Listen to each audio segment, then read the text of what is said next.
In nearly all cases with modern health systems, you're waiting months for appointments only to spend a mere 10 minutes with a doctor who quickly hands out a generic diagnosis that is likely rooted in a total misunderstanding of health and causes, and then you're offered a one-size-fits-all medication or invasive treatments with unpleasant side effects. If this sounds all too familiar, consider a different approach with the New Biology Clinic, founded by Dr. Tom Cowan, a respected natural health doctor, author, and speaker. Dr. Cowan's holistic perspective on health and wellness and a deep understanding of the true nature of health and disease sets this clinic apart.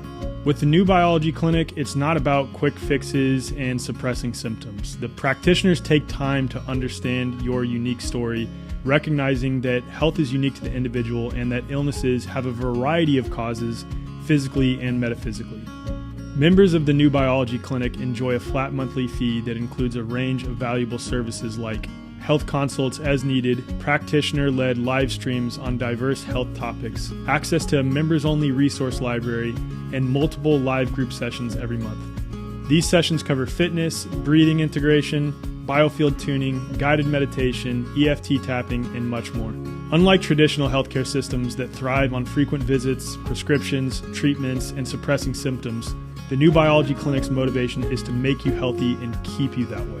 Visit newbiologyclinic.com to learn more and use code The Way Forward for $50 off your account activation. If you're a member of The Way Forward, email hello@thewayforward.com to receive $150 off your account activation. Your journey to genuine healing begins here.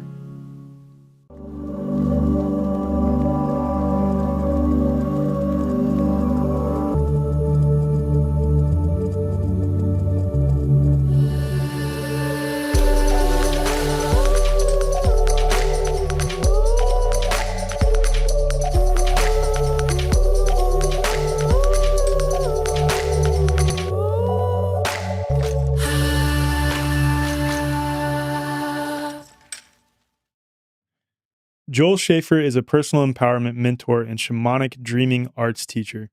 Through online courses, one-on-one mentoring, and in-person workshops, Joel trains people in a highly effective way to reclaim vital energy and attention utilizing the Toltec knowledge base. These are powerful, nonlinear redistribution techniques that guide and support students in discovering clear purpose, increasing awareness, getting grounded, reclaiming focus, and accessing strong intent. Joel is also an excellent listener and mirror, offering practical but magical solutions to life's challenges. Dude, so stoked to be talking with you. So at Music and Sky this last year, I didn't attend anyone else's talks except for yours.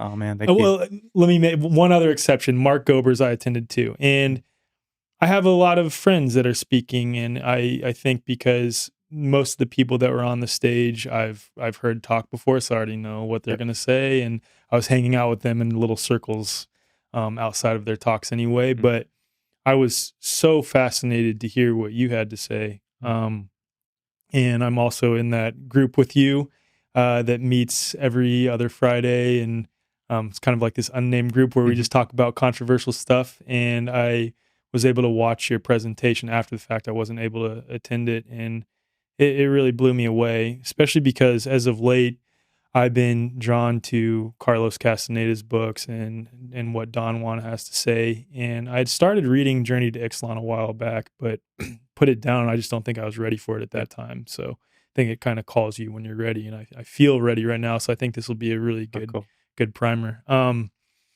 Yeah, I'd like to just start with your background and what led you to the Toltec Teachings and the Carlos Castaneda books. Awesome, man. Thank you, Alec. Appreciate being here, brother. Yeah, I got started really young, fascinated with people who were exploring altered states of perception. I did take, mushrooms and LSD at a young age, and the first time it hit me, I realized this is a more efficient and effective way of being. Like, I saw through kind of the way in which most people are operating from, and I started exploring with other people that were curious in the way that I was. It led me eventually to finding a really powerful man when I was 16 years old who had studied the Castaneda material and had utilized it in a way that was very effective, and he had become very lucid and fearless, physically and as a dreamer. He learned how to go past what most people don't even know exists, so these gates of dreaming that you can move beyond. I spent many, many years training with him in the wilderness. We would go to the woods every day and learn how to face physical fear as a means to get to know how resourceful we could be. And he would talk to us about this material, and we would read the Castaneda material like a manual. And we spent every day doing this kind of thing, and many nights we would stay out in the wilderness. And just by having him talk to us in the way that he did, it would move our perception over time. And he taught us how to utilize unique states of perception through the art of gazing. So we would be looking out into the distant wilderness over a valley, and he would teach us how to get silent and allow our eyes to cross, and then the world starts to move. The physical world that we think we're observing isn't physical at all. And once you realize that, there's quite a jolt that happens to you, and you start to explore more courageously, or you get scared away and retreat from that understanding. This man ultimately proved to end up getting really lost in power and thinking that he was, above other people, which is very common. The program adjusts itself to each person. So as you start to come out of victimhood, it's going to try to figure out a way to make you think that you're victorious so that it can control the world. And that's why cults happen. They start off really powerful, usually, and authentically, and then they get corrupted because we're all corruptible. Mhm. And honestly, we're all being used. We just don't realize it. And so that's part of becoming humble enough to understand how this program works and what's going on in this realm. But this man, I'm so thankful for him, and I'm so thankful for seeing what happens when your power is corrupted like that.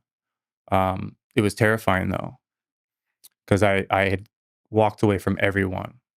I gave up everything to be in this particular group, and my wife was one of those people. So we trained alongside of each other. It was an incredible way of being. We got saturated in the forest. Like, people would come up to us and be like, what's going on? Like, do you guys live in the woods or something? Like, you look so different, And we really did. We were just bathing in this energy and running and jumping and running in the leaves and getting in the dirt and getting just, constantly engaging in this kind of childlike playfulness with some advanced parkour skills. Basically, before parkour was a thing, we were doing it. And I have a lot of injuries to prove it. Martial arts was a big part of it. I was training in Muay Thai kickboxing at AMC in Kirkland, which produced a lot of really badass fighters in UFC over the years. So it was a really intense gym, but mostly we were training in the woods. This guy was really good. And the sparring was a little abusive. Now that I look back on it, he was taking out his Anger. on me, as a student.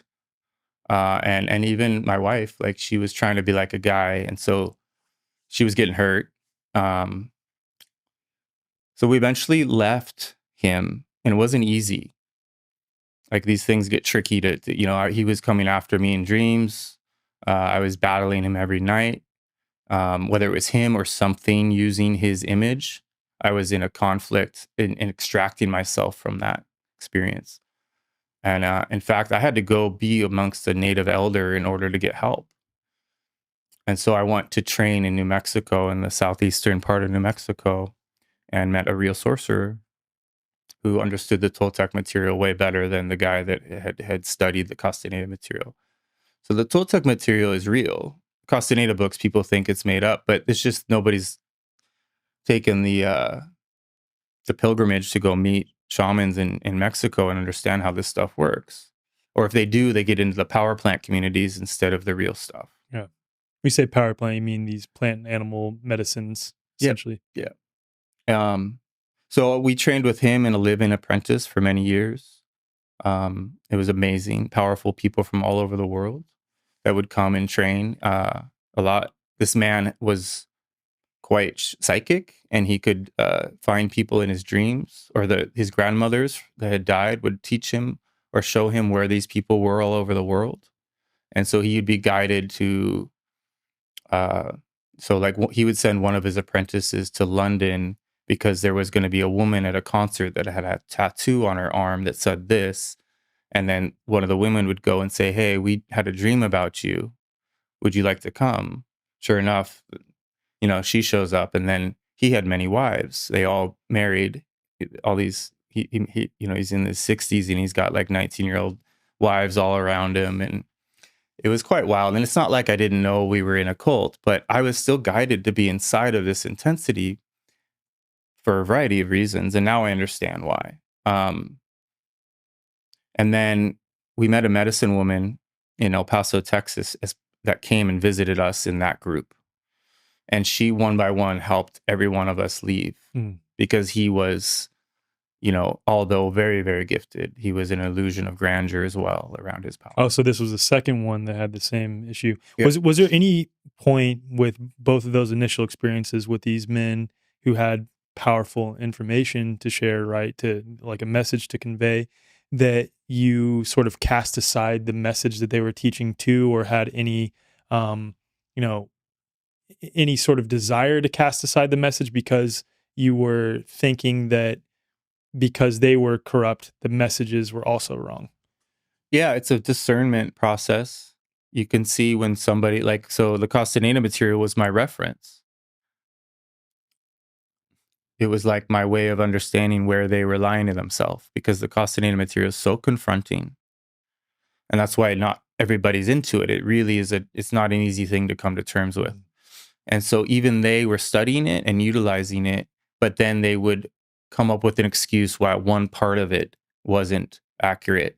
And that's where I saw through it. Because Castaneda got out of the way and let dreaming guide his books. And it was a task that was given to him, an ultimate task within his apprenticeship. So he took it very, not super serious. Shamans are very irreverent and funny, but he took it as something that had to be precise. And it really delivers. Once you understand how the books operate, they have a very powerful way of revealing things to you. And I saw through that stuff, but I was young and unaware, or I was operating from a place of fear the whole time, and I had isolated myself to these groups. But this woman that came in, this medicine woman, who I ended up living with her in El Paso, Texas, and she was a really powerful healer, and she, gave us an opportunity to really come to terms with what we'd been through and what we needed to do in order to repair from handing our power over to people in the way that we did. Wow. Beautiful. So when you talk about Carlos Castaneda allowing his dreams to guide him, you meant that in the latter half of his books, the dreaming is what took over and informed his ability to author those books, essentially, right? Sort of. He was given the task all along, right? But he didn't understand what Don had him doing. And so he was doing it sort of out of confusion. But yeah, later on, he really, really understood that he was given the task of closing this lineage, because it no longer is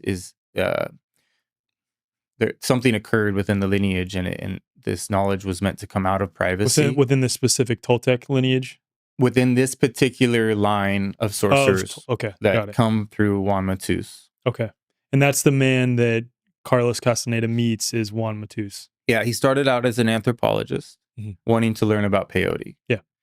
And he came at it from a very dense perspective, and, just wanted to do it as just like an academic thing.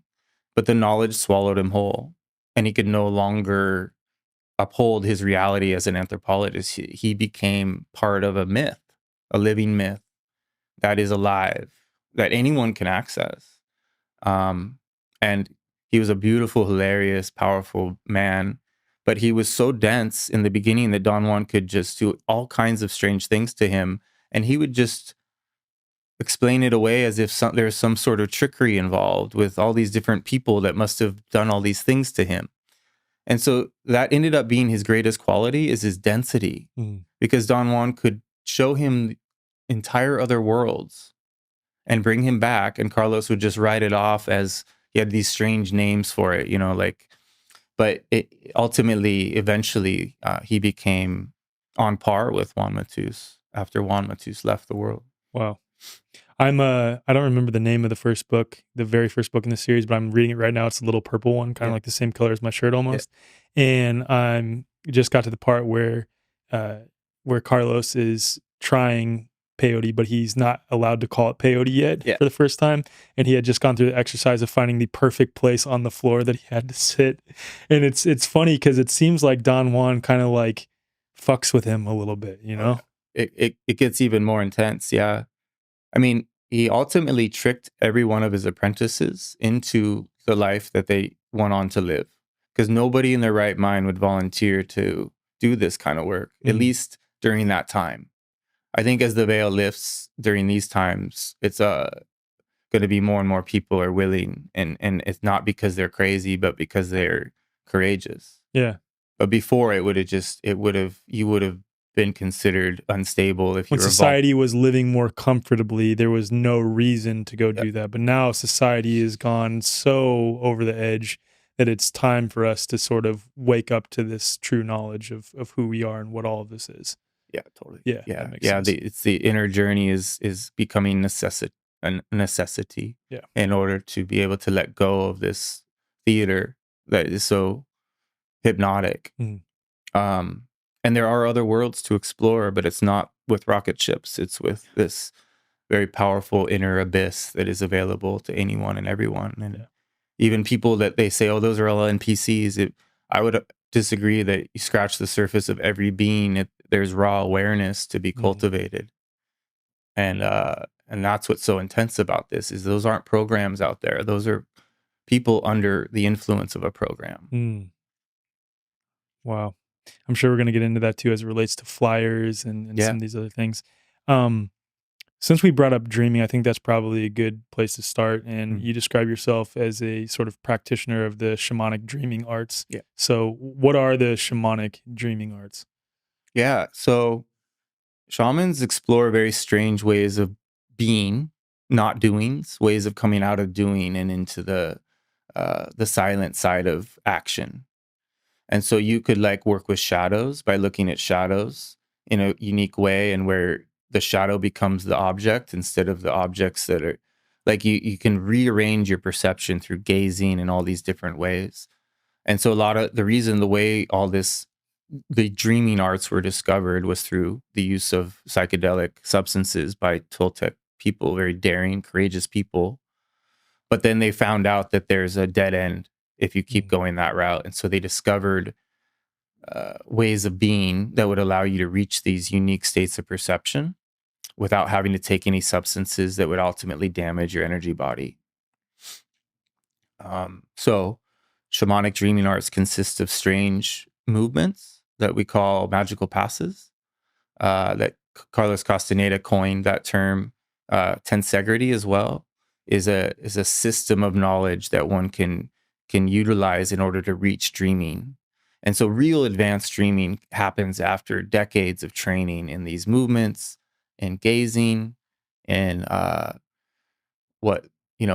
ultimately the most important piece is the recapitulation.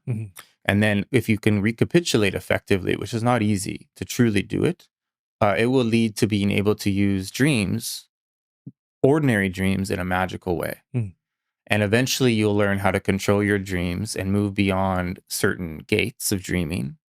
And then you realize that the reason for all of this is to learn how to travel. And so shamans say we used to be travelers. We would go from this layer of the onion into other ones, in and out like it was nothing. But there's a force that arrived here and has figured out how to ensure that we don't do that. And by doing so, it, outmaneuvered us. Wow. And so the dreaming, the shamanic... Could this force be called Watiko in a way? Or Yeah, okay. Yeah, totally. Got it.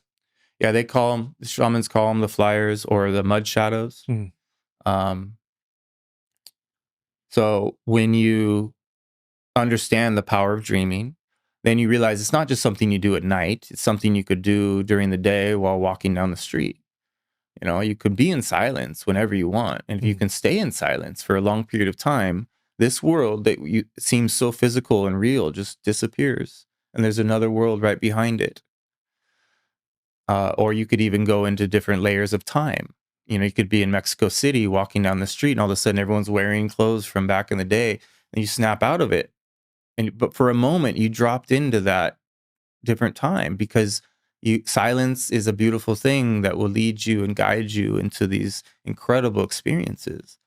But we're talking different than like the disassociative, right. like being totally zoned out of reality. This is a dreaming in which you immerse yourself in reality more to see the true nature of it. Yeah. Correct? So it's shamans instead of say rather than meditate, focus. Become so focused that you can follow or track energy. And so the recapitulation builds that capacity to focus because your memories, recapitulation is, you know, another thing to talk about here, but it eventually you build this muscle by being able to focus on memories, which are dreams. This is a dream that you and I are in right now. It's a vision. It's a long one, but it's just a vision. And we don't have to be afraid of anything or at all because it's just part of learning. And that's what we're here to do, right? So it's really cool. It's just that the fear that everyone lives under isn't theirs. It's a program that's running, and it does take exceptional dedication and work to know the difference. And this is this program from these flyers, the mud shadows, or Watiko, whatever you want to call it. This essence, this energy that came here and learned how to divert us from being able to dream, which is a gateway to discovering who we truly are, essentially. Yeah, it basically cut us off at the knees, where we've been reduced down to nothing compared to what we are. And this is taught in like all Toltec traditions that this entity arrived. Castaneda material is a rare.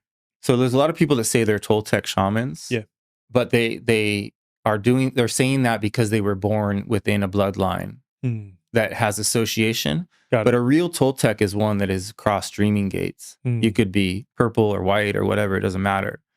And that's I think a real heavy thing is that people are caught up in that you have to be Native American or you have to be all these things if you're going to learn these arts, and it couldn't be farther from the truth. That's even in the Castaneda material, they explain that very thoroughly. They still make fun of, they still talk shit and they have fun and they don't, you know, but which is good. You keep it light. Totally. Right? Yeah, that's good. Yeah, they're hilarious people. I mean, seems like it just from what I've read from Don Juan, from reading Journey to Ixtlan, and then also this first one. What's the first one called again? It's something awareness. The teachings of Don Juan, a Yaqui way of knowledge, right? Yeah. This was when Carlos thought that Yaqui was important piece, but he just misunderstood what Don Juan was telling him. He's like, I was born from the Yaqui, but I'm a Toltec, and that has nothing to do with. So he kind of improperly titled it because all these people are like, this isn't the Yaqui. These aren't teachings of the Yaqui, but there are some overlap. Yeah, so it's a whole field of knowledge, and once you become an apprentice to or start to even utilize the Castaneda books themselves, you don't even need a teacher. And ultimately, you don't need any books. Like the Castaneda books are great, but my biggest message is that we don't need books. Anything that's based on a book is probably been on some level corrupted, likely. Or at least filtered through the subconscious of that individual that's writing it.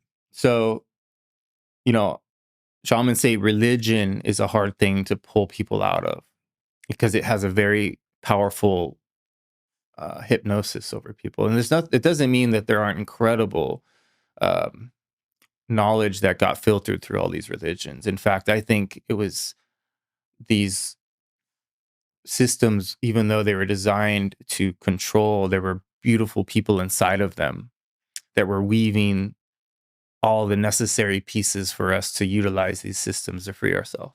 It's kind of like occulted knowledge, and we were just talking about that. And it's so crazy you're saying this, because just this morning when I was listening to one of your talks, I don't remember exactly what you said, but it sparked in me this thought about religion and how yes, religion is a man-made construct that has been used to control people through fear and divide people, et cetera, et cetera. Yes, that is true.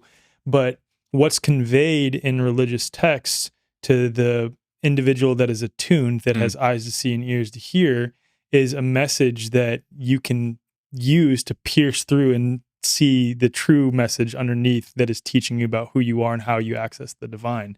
And that's the thing, is that it's all hidden in plain sight. It's all there, but one person can read that and be a literalist and be like, if you don't believe in Christ, you're going to hell, and all of you are all going to suffer in eternal damnation. Whereas another person reads that and it's like, oh, Christ is a representation of the way to the divine, that we are to follow his path, and he is one of many people teaching this path. Yeah, totally.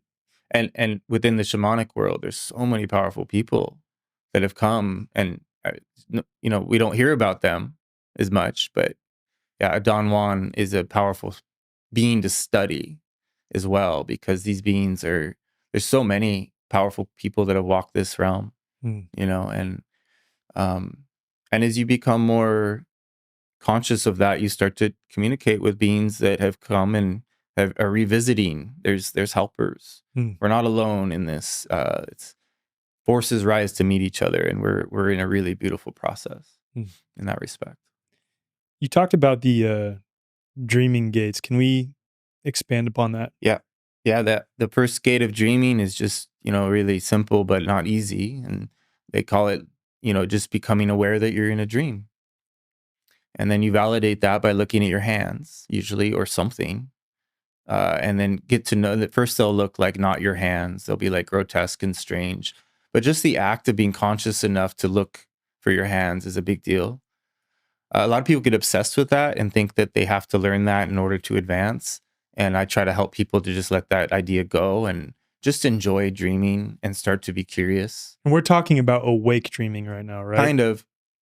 It's like you wake up while you're in a dream. Okay, so you are asleep. Yeah. Okay. Or you could go into the dream.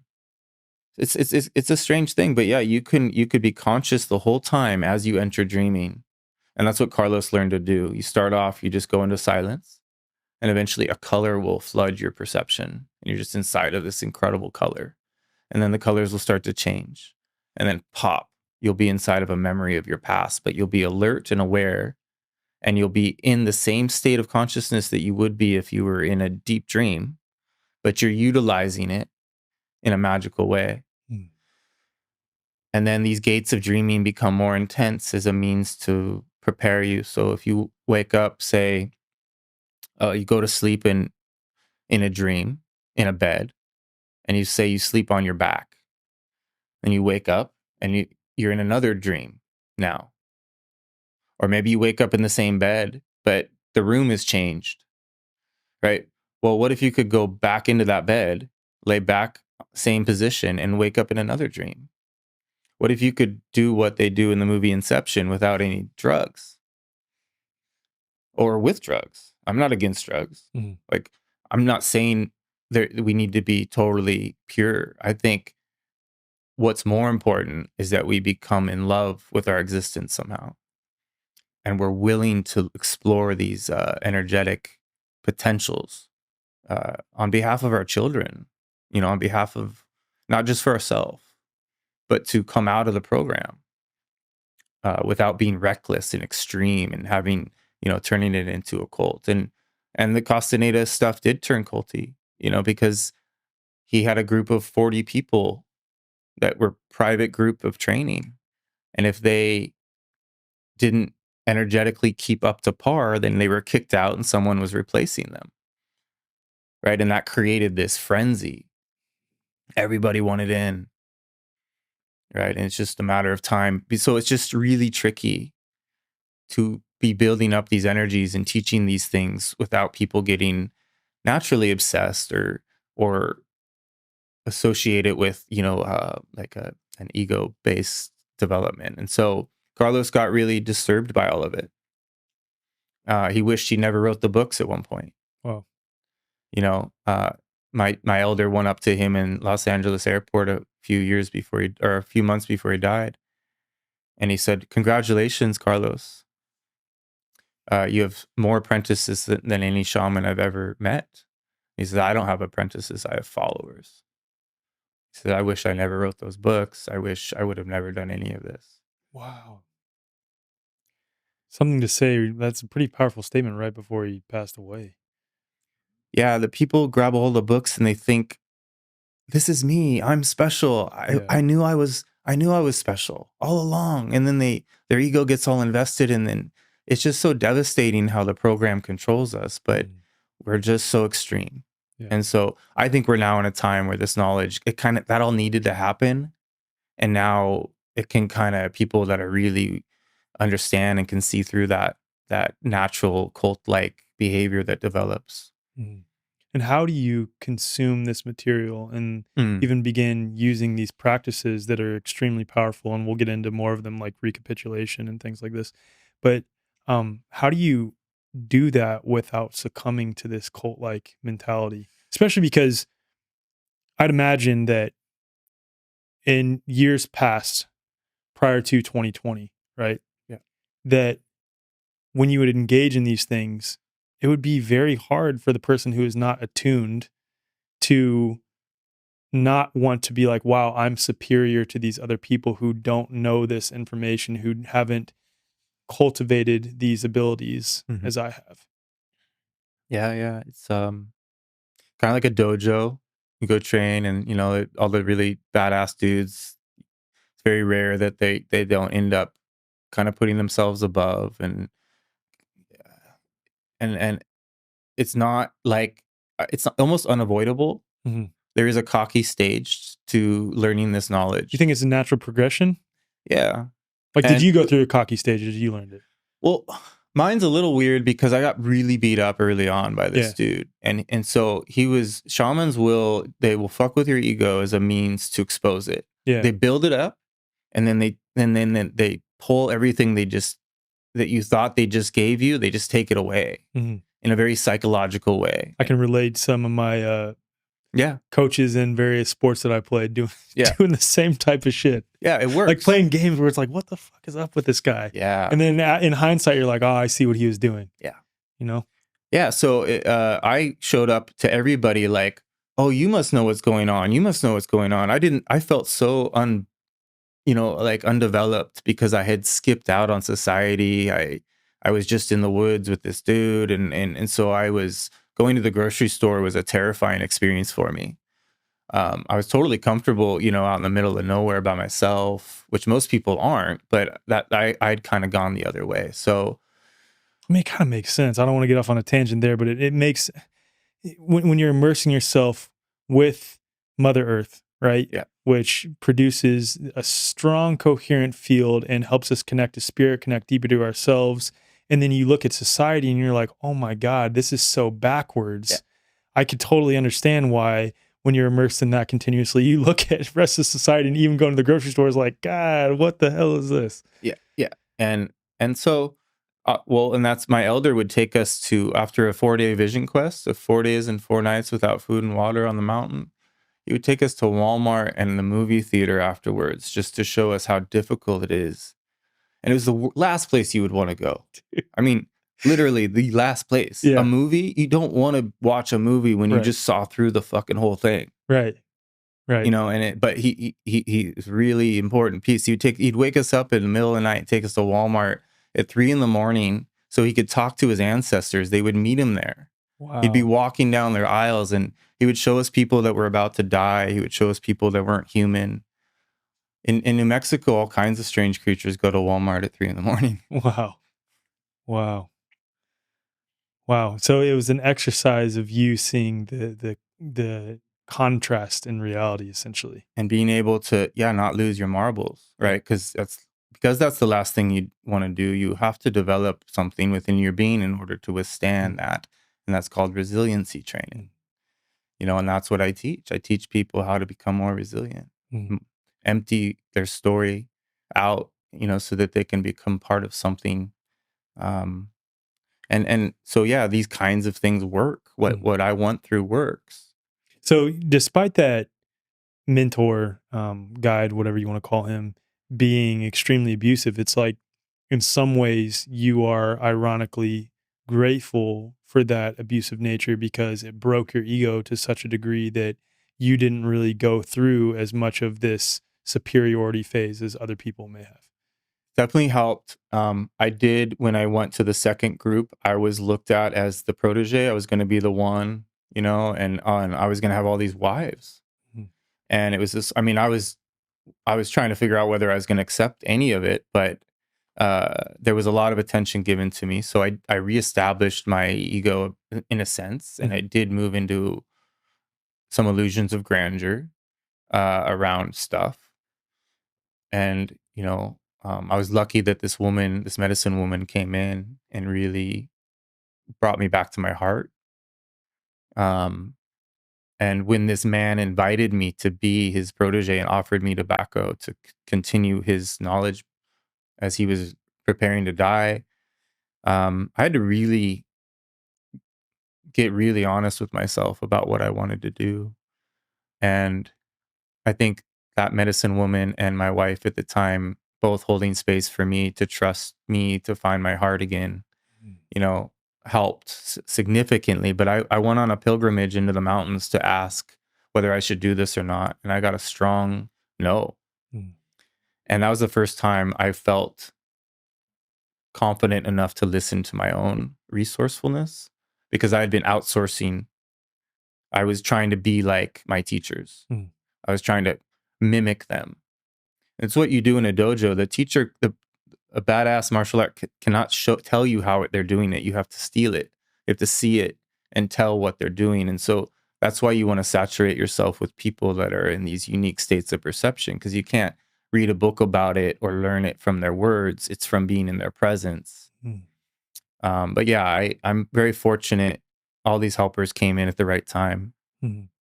Do you feel that being amongst a teacher or a guru of some sort is necessary? Like it's a total necessity in order to really cultivate this inner awareness and these accompanying abilities, or is it that is just a faster route to being able to do so than if you were to just try to cultivate these abilities yourself? Yeah, well, it could be a longer route too, because you could lose yourself. But I think everyone is uniquely guided, and I think there's nothing necessary at all. I think some of the most beautiful discoveries are probably made when someone is put in jail. Often that's where they're Jason Bashir's is a perfect example of that. Yeah. Yeah. Yeah. And I mean, there are countless examples yeah, of that. Yeah. totally. Yeah. So I think it's just a matter of not copying others and following your heart, and it will lead you. And it may not be pretty. It's going to be messy. You may be called to go work with somebody who's got a serious area in which they're unaware that's really confronting to you. But that doesn't mean you couldn't benefit from working with them in all these other areas. So I have a woman that helps me to get honest with my pain and my wounding from being in cults.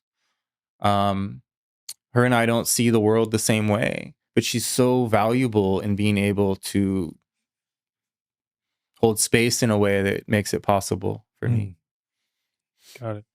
I have so many questions related to that too, especially like as it relates to certain lineages and like staying with one lineage versus like mixing lineages and mixing practices and what that leads to. But I'll set that aside because I want to get into some of this stuff for now. So you talked about the dream gates a little bit, but let's finish up that thought, sorry, because thank you. dude, don't apologize. This is like just how this podcast goes. I will have something pop in my head. I'm like, oh, I want to ask that. And then we'll go off on a tangent there for a while and then come back around to eventually answer it. So it's all good. Cool. Yeah. These dreaming gates are so significant, right? And when I wake up in the third gate of dreaming, it's more real than this one. Wow. And it shocks me. And I instantly panic and come right back here. And that means I come back through the second gate and then the first, and then I'm back in this dream. So it's like Inception. It's just, and so those people read Castaneda, all these people that made these incredible movies. Inception. I was going to guess that. Yeah, there's no way they didn't. Yeah. Whether The Matrix or all this stuff, Castaneda is just infinite. Is what is to how it affected, Hollywood, and it was all. These guys were all in LA, and they had a lot of Hollywood people coming that wanted special attention and wanted to be part of the group, and he didn't give them special attention, pissed a lot of people off. The gates of dreaming will eventually lead you to your parallel being, in which you will have a non-linear conversation without words, where total direct telepathy occurs, and you will boost each other. So we don't have past or future lives. They're just all happening simultaneously. And so here, though, right? Yeah. Just in layers that are here. Yeah. Things are not linear. And yet, one of our energy gates, one of our chakras, is not spinning naturally, and it's making a tick tock movement, which is really disturbing. Which chakra? The top. Wow. Is that a function of this entity that came in? Yeah. That made the tick-tocking? Yeah, it outmaneuvered us. It hijacked one of our key, the most important means to unbind from this layer. So not that this layer is not a place to be, but knowing, unless you try to move around, you won't know whether you have chains on or not. Yeah. And this is how you find out that we're chained. We're chained to our self-reflection. We're chained to the mirror. We're chained to comparing ourselves. We're chained to the limitations of what we've seen others do. And then whether or not we can give ourselves permission to let that be the limitations, of the world. So it's a real unbinding of hypnosis, and that what we think is our mind is not our mind. And so to get silent is the only way to tell the difference between this program mind and the natural mind. The dreaming gates will eventually unbind you from your shields. Your shields will fall off, and you won't be able to sort of hide anymore or avoid the reality of this powerful realm that we're in. This is a world of power. And in order to become a functional dreamer and to move in and out of this world, you have to take care of yourself energetically in a way that most people don't know about. And that's where these dreaming arts practices come in. So it's not so much because it ends up being out of necessity that you take care of yourself once you no longer have the shields that the rest of humanity has. You're no longer protected in the way that you once were. So this isn't something to recklessly pursue. Most people discovered this accidentally and end up in mental wards. Some of the most powerful people, the most gifted ones, are locked up and on drugs. And if they just had, if there's just enough consciousness to start to realize that, like Olga Karatidi wrote a book called Entering the Circle, which was about Russian psychiatry. And she introduced shamanic principles during a time where she could have been put in jail in Russia. But what like Dr. Kelly Brogan, what Olga Karatidi and people like this are doing is so key to acknowledge that these are not people that are the man-made labels of mental illness and all those labels. It's just a construct. So, but the dreaming gates essentially will make it possible for you to repair your energy field, and your human form will straighten out, and you'll have an energetic transformation because of the process. Meeting your parallel being will give you the boost to be able to then travel into the deeper layers of the gates. The gates eventually open up into what's called the inorganic world. And you go in a tunnel. Well, so, okay, you'll be in a dream, and there'll be something strange in the corner, like it could be a statue or a plant. And then all of a sudden it starts moving and shape-shifting. That's your indication that there's an energy generating being in your dream. And if you could focus on it, it will take you in a tunnel to another place. And this place is the inorganic world, which is here amongst us, but in a different layer. They are immobile creatures. They can only send projections out into dreams to try to pull us into their world. Kind of like a tree is immobile. These beings are immobile. But through dreaming, you can go to their world and visit them. They will tell you things. You will find a voice in your dream, what they call a dreaming emissary, and it will tell you any questions you have about how this world operates, how their world operates. It will answer them for you. This would be considered demonic by many people, to be interacting with other beings from other worlds without knowing, anything about them. These beings are attempting to get you to stay there and are seeking relationships. Are they seeking relationships or attachment? Because that's where it's like, how do you know the entity in which you're interacting with is benevolent or malevolent? Right. And so you don't. And that's where your fearlessness and your intuition and your discretion come in. You have to go through the stage. You can't just shut down. I mean, you could. I mean, a lot of people end up in the bar because this work just overwhelms them. I get it. But there comes a point, if you're going to continue on the path, well, you're going to die anyways. Yeah. The only way to find out how this works is to kind of be in a vulnerable state and be willing to try. So it's fearlessness, but not recklessness, or maybe not even fearlessness, because I'm sure fear still comes up, but it's working with that fear, but not in a reckless way. It's working with it in a discerning, wise way, which requires that you cultivate, again, this ability to use shamanic dreaming practices through that last word, practices, continual practicing. Yeah. Like, exactly. Yeah. I mean, it's a system that's in place that has been utilized for hundreds of thousands of years. These worlds are available to go to. They will teach you everything you need to know about being a dreamer, because these beings, they live they're almost immortal. So they've had plenty of time to come to terms with how things work. And they will share with you very key pieces. Again, though, they do seek relationship, but also they seek to enslave. And only men can be trapped there. Women are free to come and go. Wow. What is it about that? Why are men able or trapped, and then women are able to come and go? Women have a crack between their legs that makes them energetically capable of doing things in dreaming that men have no capacity to do whatsoever. So we need each other. Because women are a portal in and of themselves, because they're a portal for life that makes it so they can always come back here, because they need to be giving more life in this domain, if you will. Yeah, I would agree with that. And in addition, it's just we couldn't be more different. Men and women are, my elder said there's only two tribes: the tribe of man and the tribe of woman. And if we could learn to work together, then this dynamic we're in would shift.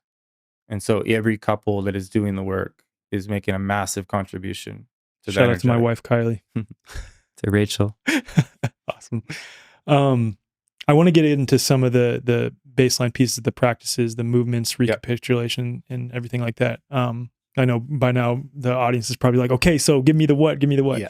But I want to talk about some other things prior to that, specifically the concept of the clay molded man, especially because you mentioned mental illness and some of these societal constructs, looking at people like this, all these conditioned layers that have been overlaid on top of reality, on us as individuals, on who we should be, how we should act, what we should be, things that have been taught to us, the school system, government, all of it.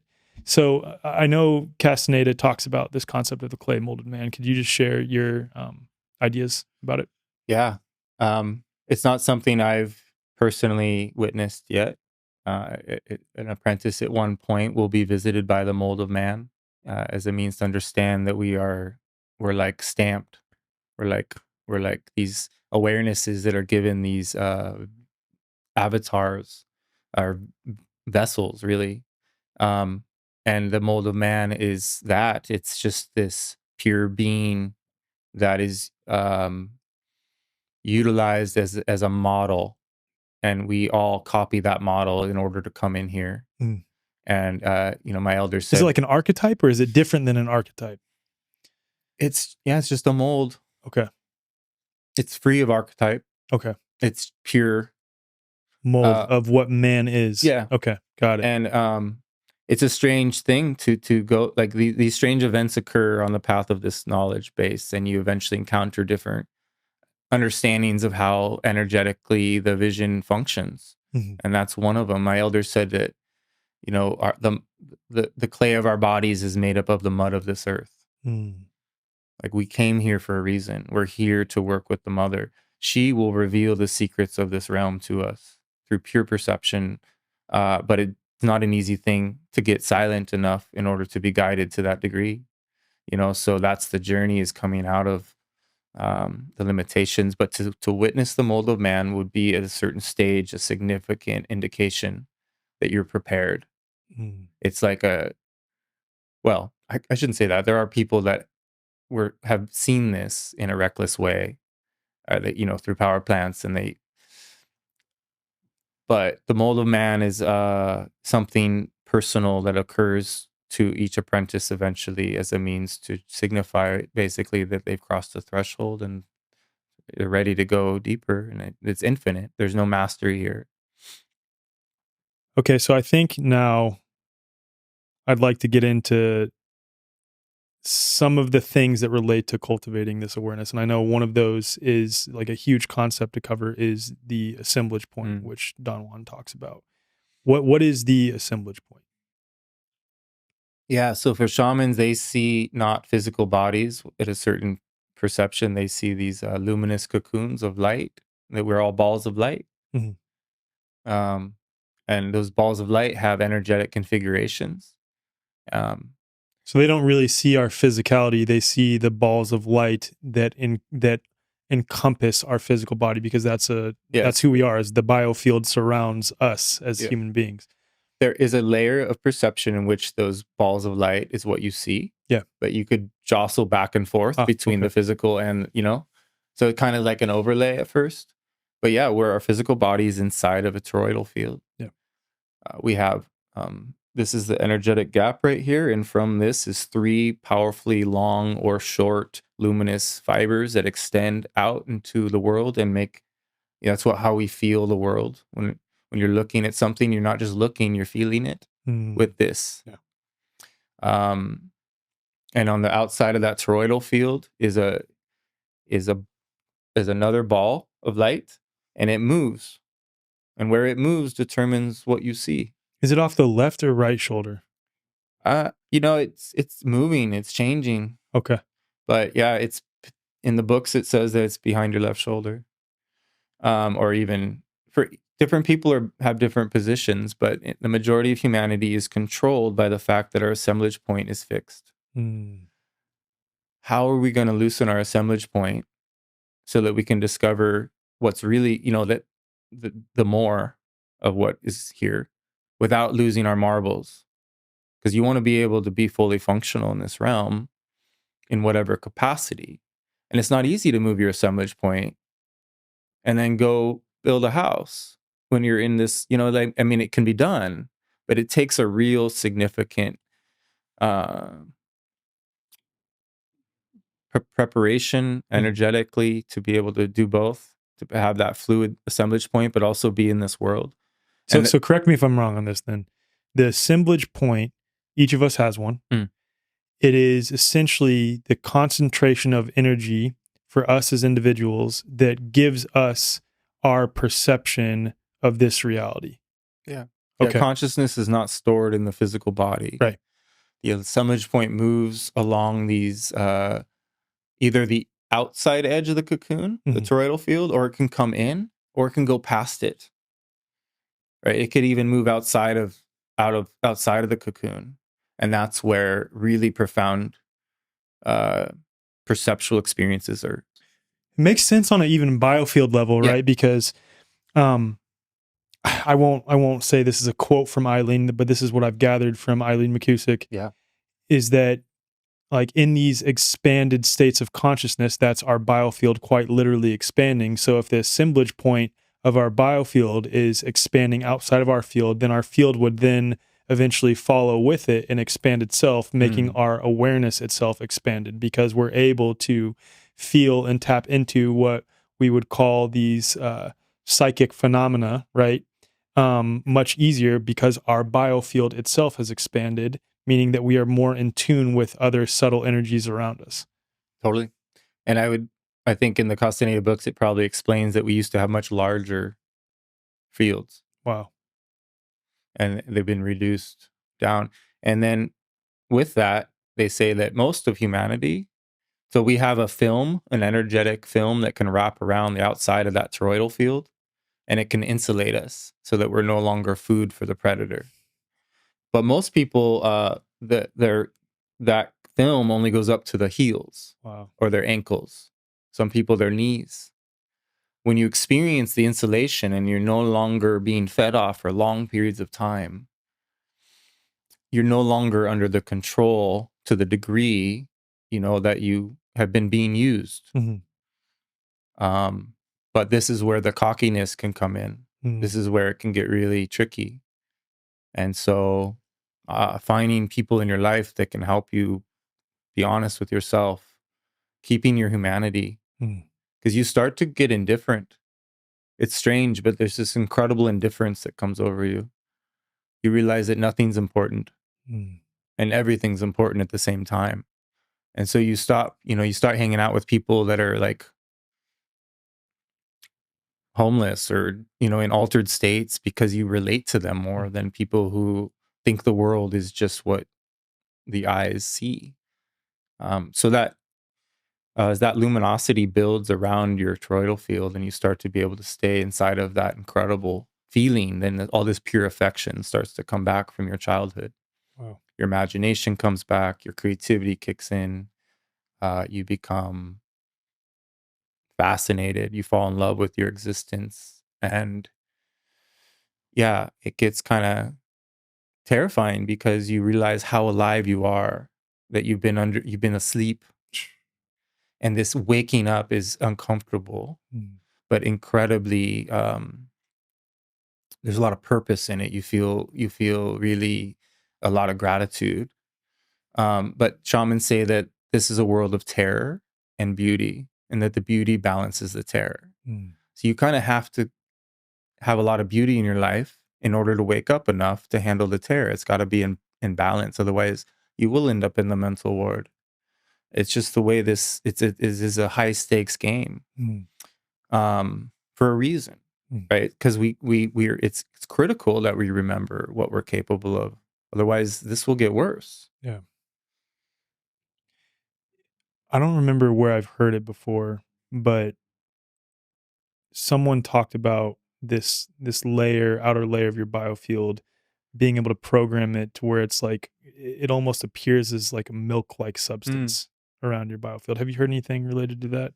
No, but that could be similar. Where it's like it's impenetrable. It's almost like a one-way mirror. It's impenetrable in one direction, but not the other direction. That's how it feels. Yeah. Yeah. You mentioned something there related to like being indifferent, and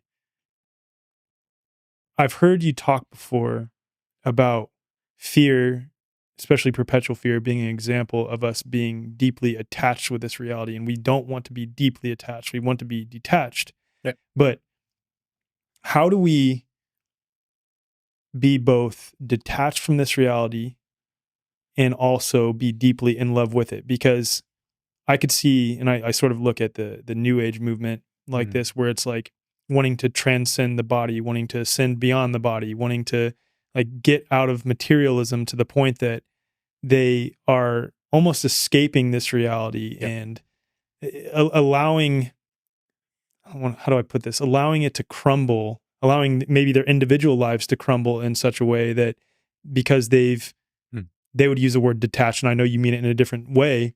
That's why I would like you to clarify, though, is that like, what do you mean by detachment, and how do we stay deeply in love with this reality while also being detached? Totally. Yeah. So shamans say this is a phantom world that we're in, and that we are phantoms. And to become real is the most uncomfortably intense thing you could do, but it's really the only thing worthy of our awareness to do so. And so the detachment's necessary, not as a means to overreact to detachment, not to make it your identity, just the capacity to suspend judgment, total suspension of judgment. And in that suspension, which could be very brief, you can unbind yourself from so many limited views of yourself and others that it allows you to see the energetics and know what's going on. Right? As a mentor, I help people to see what's going on because they're in their mind and I'm in my feelings. I've reached this unique state in which I can observe energy through all kinds of methods. And I'm careful to not try to project anything onto people. I want them to discover this on their own. But I essentially ask questions until, and so this journey of detachment and difference is a means to gain the capacity to learn to see energy directly, like the luminous cocoon. And but yeah, people take these concepts or the syntax and they adjust it to their ego. Right. Now they're special because they reached detachment. Now they're going to just prove it to the world, right? The earth is not phantom. The earth is real. And so shamans fall in love with her, like totally. Yeah. And she takes their pain. She will actually, she's an alchemist. She'll take your pain when you know how to give it over.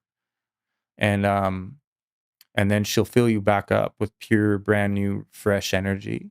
She'll teach you how to use the sunlight and the shadow world as a means to unbind and free yourself perceptually. And eventually she guides you in the recapitulation. She takes you into your memory. She becomes your greatest support system. And so it's not an easy thing to explain. It's just that these words are limited. Mm-hmm. And so we do have to use extreme words like indifference and detachment in order to get the message across. And yeah, a lot of people are going to take that message and then try to apply it in a reckless, humanless, or extreme way. But there's a voice in them saying, this isn't it. Yeah. And they're not listening. Mm-hmm. And that's just the journey, is this finding the real voice. Because like I said, the program is going to, if the person starts to become free, then they're going to try to make them feel special. Because then they can control them through their specialness. I mean, I think that's like an example of one of many examples of the New Age movement, which I've struggled to describe what the New Age movement actually is, because like it's more of a feeling, right? That like, okay, yes, what a lot of these people are talking about, some of it is pointing to what's true, but there's like a feeling of inauthenticity, escapism, and in many ways pointing to whether it's the aliens or something like this that is coming to save us, right? And the escapism is rampant amongst the New Age, and it's like it's a perfect example of the false light. And again, it's more of like a feeling. I've struggled to articulate what it is, but what you've just described is like an example of that. So I've heard you talk about the distortions of the New Age movement before. So I'd love you to just share on that. Yeah. This is where the suspending judgment is helpful, is to look at the New Age movement without judgment and just energetically see how it's being used, like how it's being controlled. Or Carlos Castaneda was called the godfather of the New Age movement, right? And so it's all been watered down. Every martial art I've trained in, they're all getting watered down. Everything is being adjusted to be acceptable within this reduced version of ourselves. And so all these people think that they're coming up with creative ideas within the New Age movement, and then they start these trends, but they're being used to make sure that people are under some form of programming. We have to acknowledge how powerful this predator is.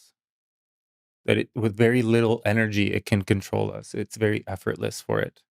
It just runs programs. And if you come out of the programming, eventually it's going to kick you out of the game on some level, because now it requires a lot of energy for it to try to outmaneuver you. And so it's going to essentially try to give you what you want. And so be careful what you ask for. Like everybody's into manifestation. nobody's really listening. They're just wanting to copy what other people, the feelings they see in others. And then they're missing out on their own creative, unique gift that they have. Mhm. And so all these archetypes just show up within these communities. And it's just a form of possession. And it's disturbing, but you see it in church. You can see it in um, even Native American sweat lodge communities.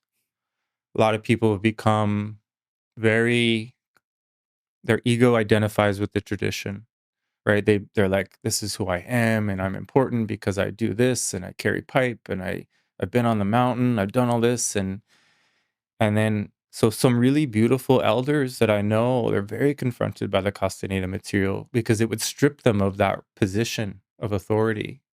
It would free them from their ego, and they don't want that. Mm. Is it because the Castaneda material itself is, for again the tuned individual, Yeah. an example of no longer needing a guru or a shaman or an elder like this, because the material itself helps reveal things to you that are then useful, that sort of negate any need for someone like that. Exactly. Yeah. Yeah, it's a threat to them. Realize they don't realize it, but the program is being threatened and they're acting on behalf of the program. Mm. Like in the Matrix, everybody is just being controlled, effectively and efficiently. And so whether it's sun dancing, sweat lodges, vision quests, whether even some of the more dynamic, less traditional stuff. Because tradition's important. A lot of people are like, oh, I'm just going to change the tradition and I'm going to let. This is kind of what I was talking about related to like Yeah. following a specific lineage too, because that's one thing that I personally have also engaged in, I will fully admit, is sort of mixing and matching different lineages instead of following one. And it was relayed to me by a friend of mine named Steven that, yeah, you can do that, but it's also extremely dangerous too, because these lineages have been crafted so that they are one of several direct paths back to the creator and who you truly are. Yeah, exactly. Yeah. But at the same time, a practitioner or relayer of these lineages can also have this egoic attachment to like, oh, in order to get to this, you must go through me. And that's like the delicate balance here. It's so cool. It's really amazing. It's an obstacle course. Yeah. Right. And either way you go, if you get off the middle path, and outsource your power to anything, at all. Like the idea of worship to me, is just it's a means of outsourcing your power. Mm. It doesn't mean you can't have a really powerful appreciation. Yeah, reverence, worship, different. Yeah. What about just the concept of worshiping God, right? Like just God itself. I mean, I just think it's a word that could be adjusted to be more accurate and giving reverence to God, honoring God. I think worship is just putting yourself below on some level. It has that connotation, but syntaxes are tricky because to one person saying one word means totally different than somebody else. Right. Like the feeling that I get when I say the word worship is maybe totally different than even like the feeling that you get. Yeah. It's like, because it's almost like you look at it and it totally makes sense as putting something else on a pedestal way above you, whereas I look at it in more of give reverence to God type of thing. Yeah. Yeah. Well, and pedestals are a big part of what happens here in this world. Yeah.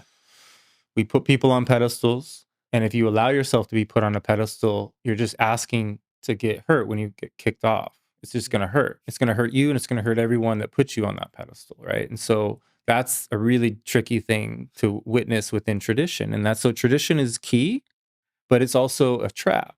Yeah. And then coming out of tradition is key, but it's also a means to be used as to pull people away from what the original intent was. And so I'm really attracted to what I teach because it's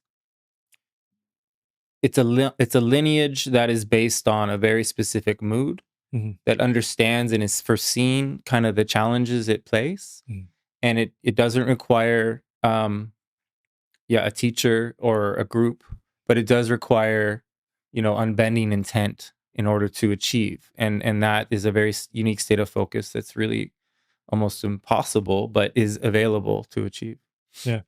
And this is where you're sort of talking about the tensegrity, that's what it's called, right? And magical passes. Yeah.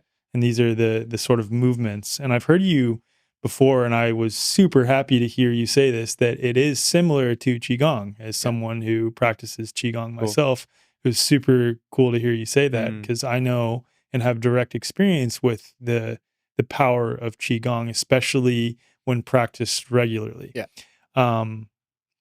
Almost in a habitual, I won't say, a habitual ritualistic manner, meaning that you are doing it consistently as a practice every day. It's as fundamental to what you do as breathing, as showering, as brushing your teeth, and things like this. So yeah, let's get into some of those things that you teach. Yeah. Carlos Castaneda, before he left this world, he created a company called Clear Green, in which they teach a series of movements and recapitulation activities and dreaming gate practices that all fall under that category of tensegrity, which is coined from Buckminster Fuller. It represents sort of the energetic structure of a tree, right? That we need to be rooted in order to grow our branches tall and wide. Otherwise, we would topple, right? So being realistic and have a healthy foundation in this dream is key.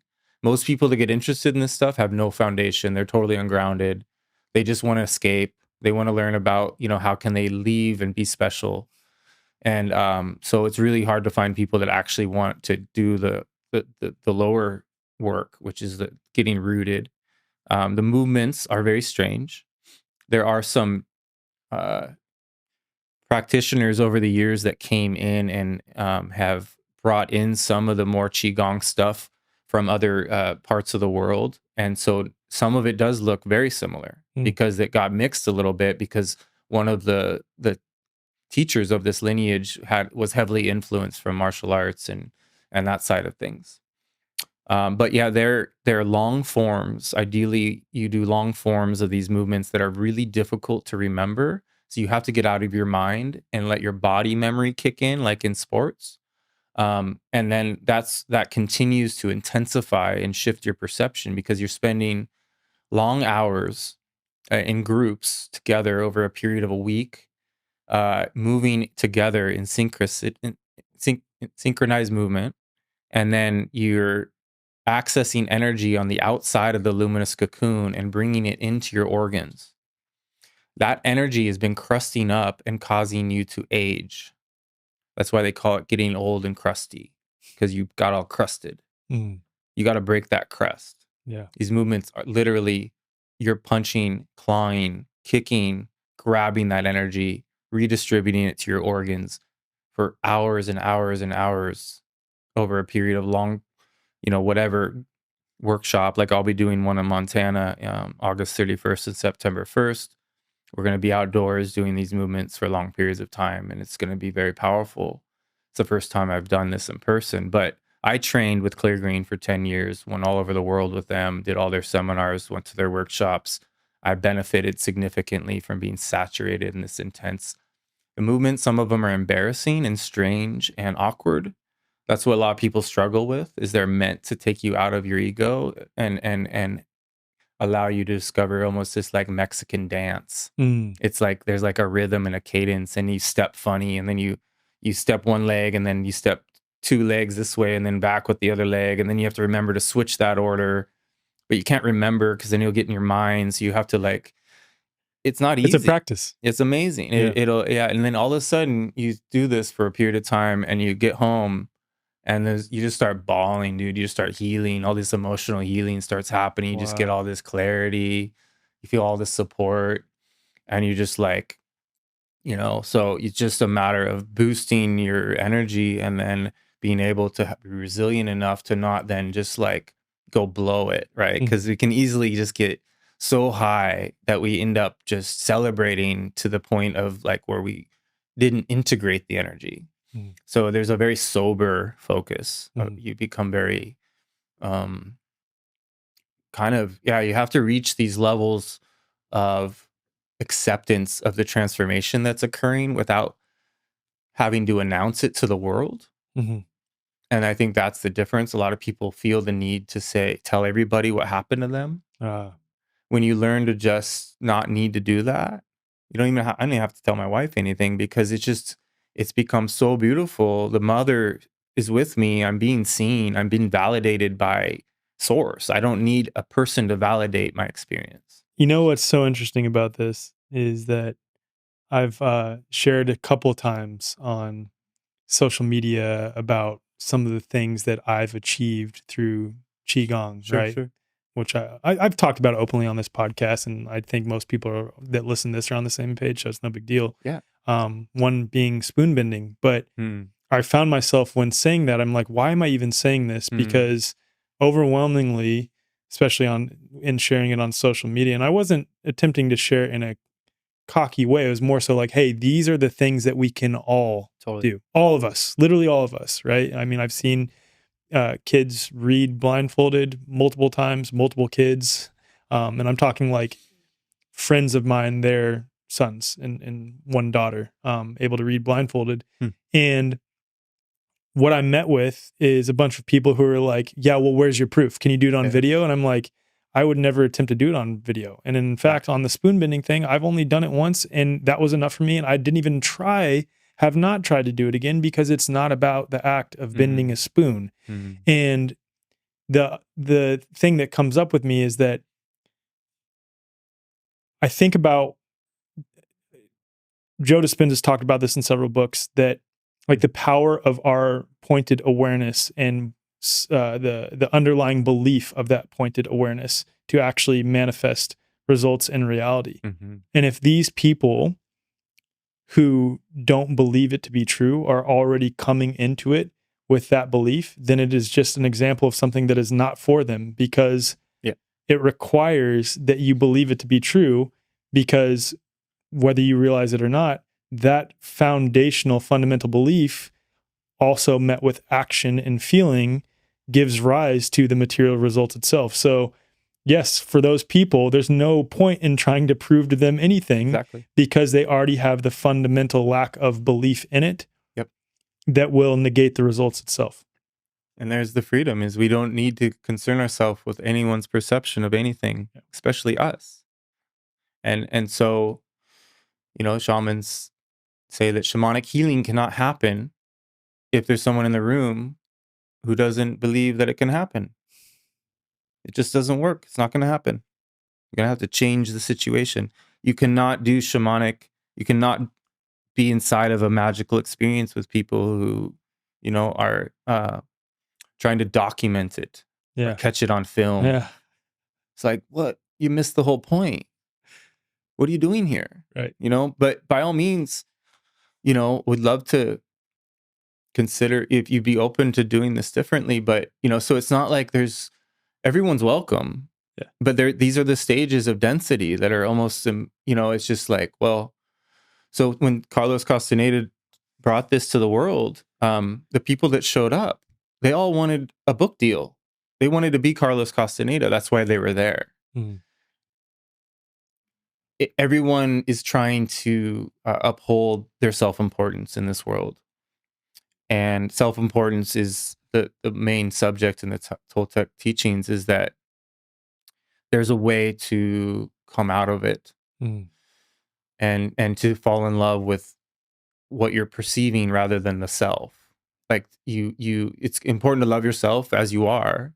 A lot of my friends are disciplined extremely, but they only love themselves when they're disciplined. And so you love yourself through the mistakes too. Yeah. Wow. Or even come out of discipline and move into impeccability, which is following a voice of freedom rather than a masculine driven formula that's going to achieve results. Is that like what you're getting at, is the difference between doing something because you feel like you have to, because you feel like it's better for you to, versus doing something because you're genuinely in love with the process of doing it? Yeah. Toltecs cannot afford to stay in the realm of discipline. They have to move into the realm of impeccability. There is a guidance system there. But discipline is very like task oriented. It's very much in the realm of because you believe that the only reason you can feel good is if you do all the things that at one point got you there, but you're changing every day. Mm. And so Carlos would tell people, just leave your home and just walk, and don't come back until you're changed.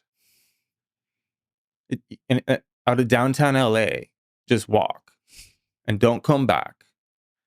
The world will provide everything you need if you're not in your ego. Someone will come out of the woodwork and provide food. Someone will, adventures will occur. You'll meet amazing people. You'll talk to beings that aren't even human, who are shapeshifters from other worlds. Like, I've hung out with the craziest energetic creatures, man. I've had people offer me to come into their home when I'm traveling with a backpack and hitchhiking all over the country, and they're pulling on my will, and they're not even human. And if I would have gone home with them and ate their organic food and slept in their comfortable bed that they were offering me, I would have not come back the same. I would have been drained. Wow. You got to be aware when you step in outside of this world and realize that it's not as cozy as it seems once you no longer have the same shields that most people have. So putting yourself in situations like leaving your home and not coming back for a period of time will completely change your life, Yeah. one way or another. And it's just a matter of giving yourself permission to do things like this. Mm-hmm. And so these magical passes that we're talking about, they sort of help cultivate that inner awareness, but also possibly the protection associated with, yeah, totally. or that is necessary with this awareness, let's say.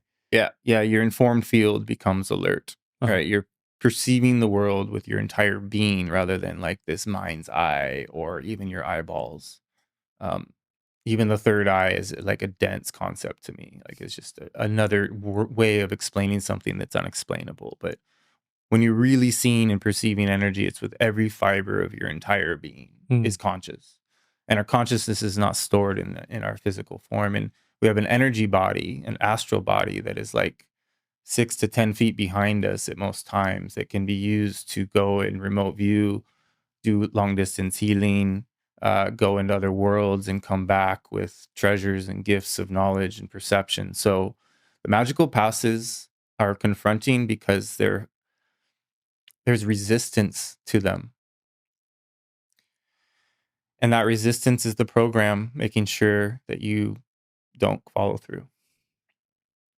Being able to be in that resistance, understand it, and proceed regardless builds this willpower that eventually the movements will unlock your capacity to see and perceive energy directly, which is the most beautiful thing that could happen to anybody. See these waves of energy and see people as balls of light. Learn how to in the dojo see people as energy, and how you wouldn't strike someone in a physical way when you could see their energy. You would see a hole, an opening to place your foot, and it would send them across the room because it's all energy. So you see some of these videos of like Qigong masters who, like, a big buff guy will try to take them down literally just by tapping that, and they like fly back. Yeah, and some of that's fake, but some of it's real. Yeah. And so finding, like in Aikido, I studied many years, and most of it's watered down nonsense. Yeah. But the real stuff out there is like, it's so energetic that like you wouldn't even be able to go into the dojo with some of these teachers if you were in your ego. They would just leave. They're only interested in training warriors. And I got to train with one of these men, and his name's Shannon Rayton, and he's a really powerful Aikido teacher. And I think he ended up in Sandpoint, Idaho, and he's training private people in private. So thankful for him. He completely revitalized my being in a time when I needed it, with his willingness to be honest with me.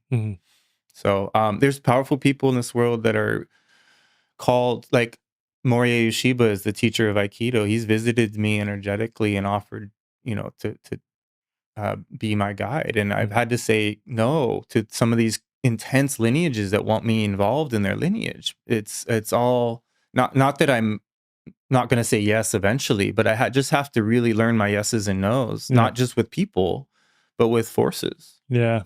But these movements are essentially the reason the resistance is so intense, because it's just too easy. You don't have to do anything but do these movements. Yeah. So of course there's going to be resistance to simple solutions. We are very complex creatures. And that's the way in which the program runs us, is by keeping things complex. Keeping us here.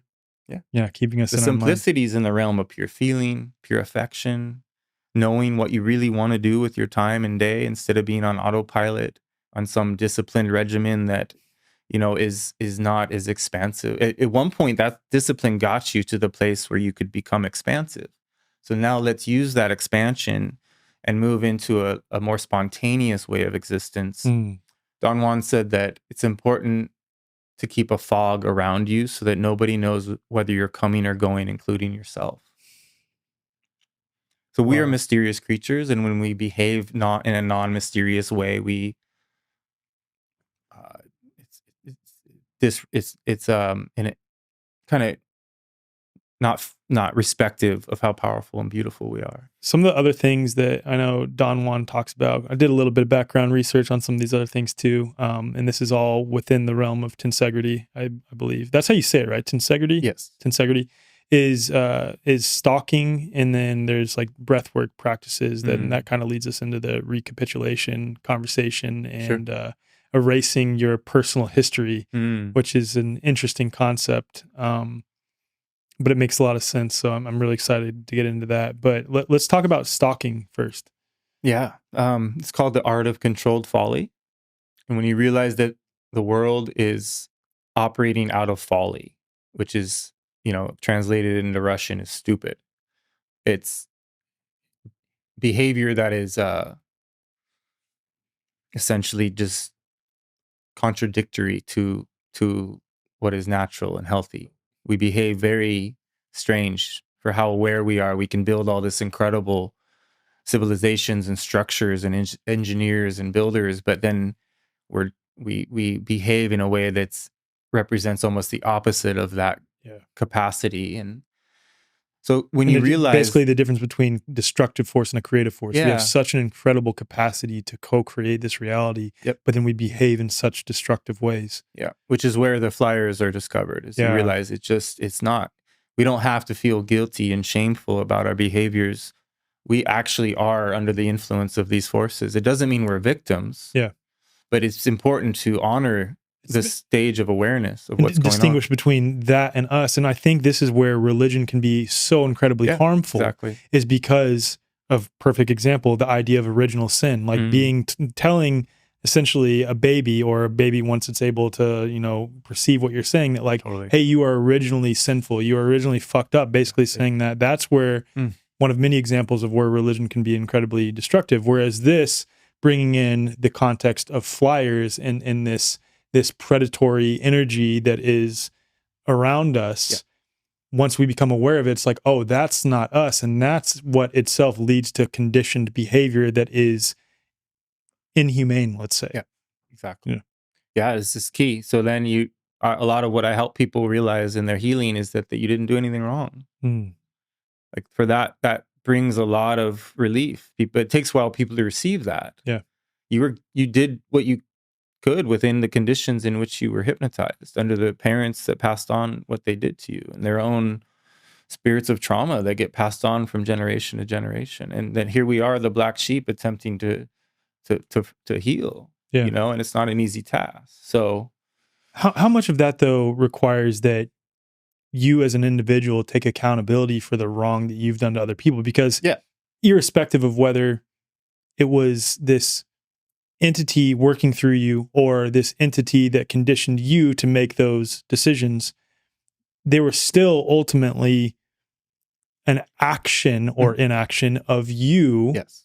So it's like an ironic thing where you forgive yourself, recognize your true innocence, but also take accountability for and amend the behavior for your own actions or inactions. Yeah. And that's where the work lies in, is you take responsibility for everything, regardless. That doesn't mean though that you're in shame and guilt around it. Yeah. And that tends to be what happens. But so it's finding that balance of and not only acknowledging what you did, but making amends. Yeah. Going in and apologizing, even if it was when you were 14 and you were obsessed with your girlfriend and you made her life hell. Yeah. You go and and that moment when she receives your apology is significant. Or maybe she doesn't, maybe she's still you ruined my whole life, and it's this whole thing, right? That you still got to be able to breathe through that. Yeah. So accountability, really reviewing, that's what recapitulation is about, is essentially getting into everything that occurred. But the controlled folly is what shamans figured out as a way to be of this world, but not of this world. Be in this world, but not of this world. And so they make people feel comfortable, even though they don't have the same social mask as them. If they were to just confront you without their mask, it would be uncomfortable and intense. These beings adapt so that they can reach people and be part of this world. But they've refined their being significantly, and they're operating from a place of listening and impeccability. And they just copy behavior. They mimic sort of they're willing to be kind of a chameleon, but not in a way that is draining or, where you're handing your power over. And are we talking about shamans right now? Anyone that practices controlled folly. Okay, anyone that practices controlled folly. Yeah, it's like acting. It's like we're in a movie right now, and we're all actors, but we don't realize it. And when you realize it, then you become an actor with a different understanding of. You're aware that you're an actor. Yeah, and then you enjoy your life immensely, right? You even I'll go out in the world and something's going on, and I'll walk right into this situation it'll totally change when I enter it. Like a fight's about to happen, and I walk up and just stand in the middle of them, and it just I'm just curious. I'm just pretending or whatever, and so the world is available to go and be a part of. And really engage in and see how you affect the world around you. Often, if I don't say something in a group, it's like the energy moves to me, and I need to say something. And if I don't, no one will say anything. The power gets handed to the person that has the most energy in the room often, because and I've been spending my whole life building up this energy, right? So there's times where you move into a different layer of having responsibility. Being aware is a responsibility, and removing your social mask is the most incredible thing that one can do, because you're no longer carrying that heavy burden of trying to uphold an identity for others.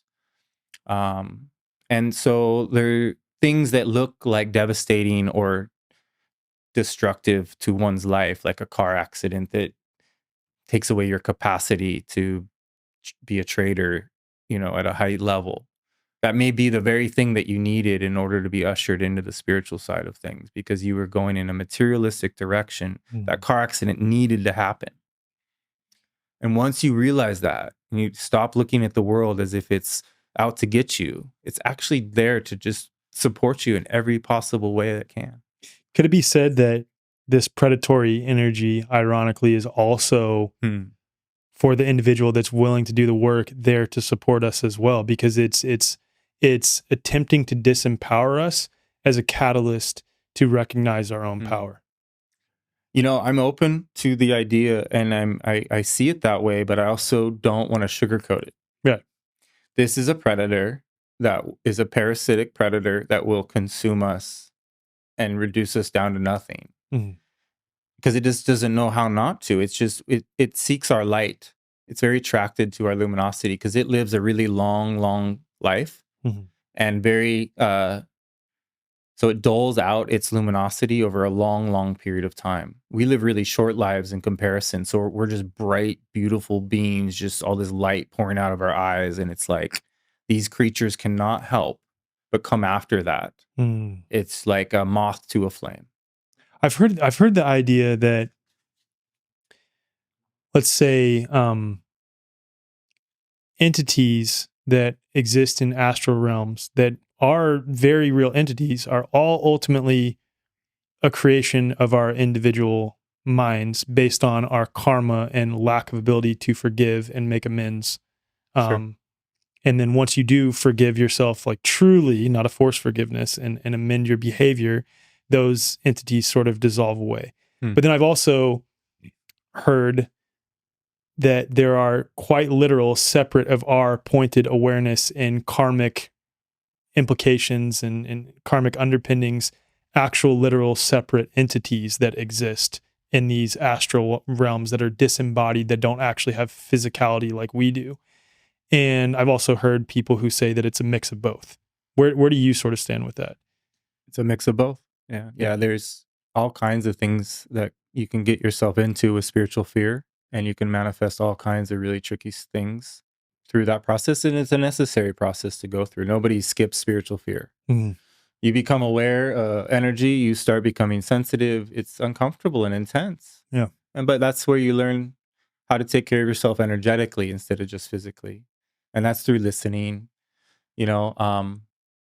Doing the movements a little bit too. Oh yeah. Yeah. I mean, if you're willing to do the movements, that will change everything. By the way, I meant to ask, have you ever seen the OA? Oh yeah.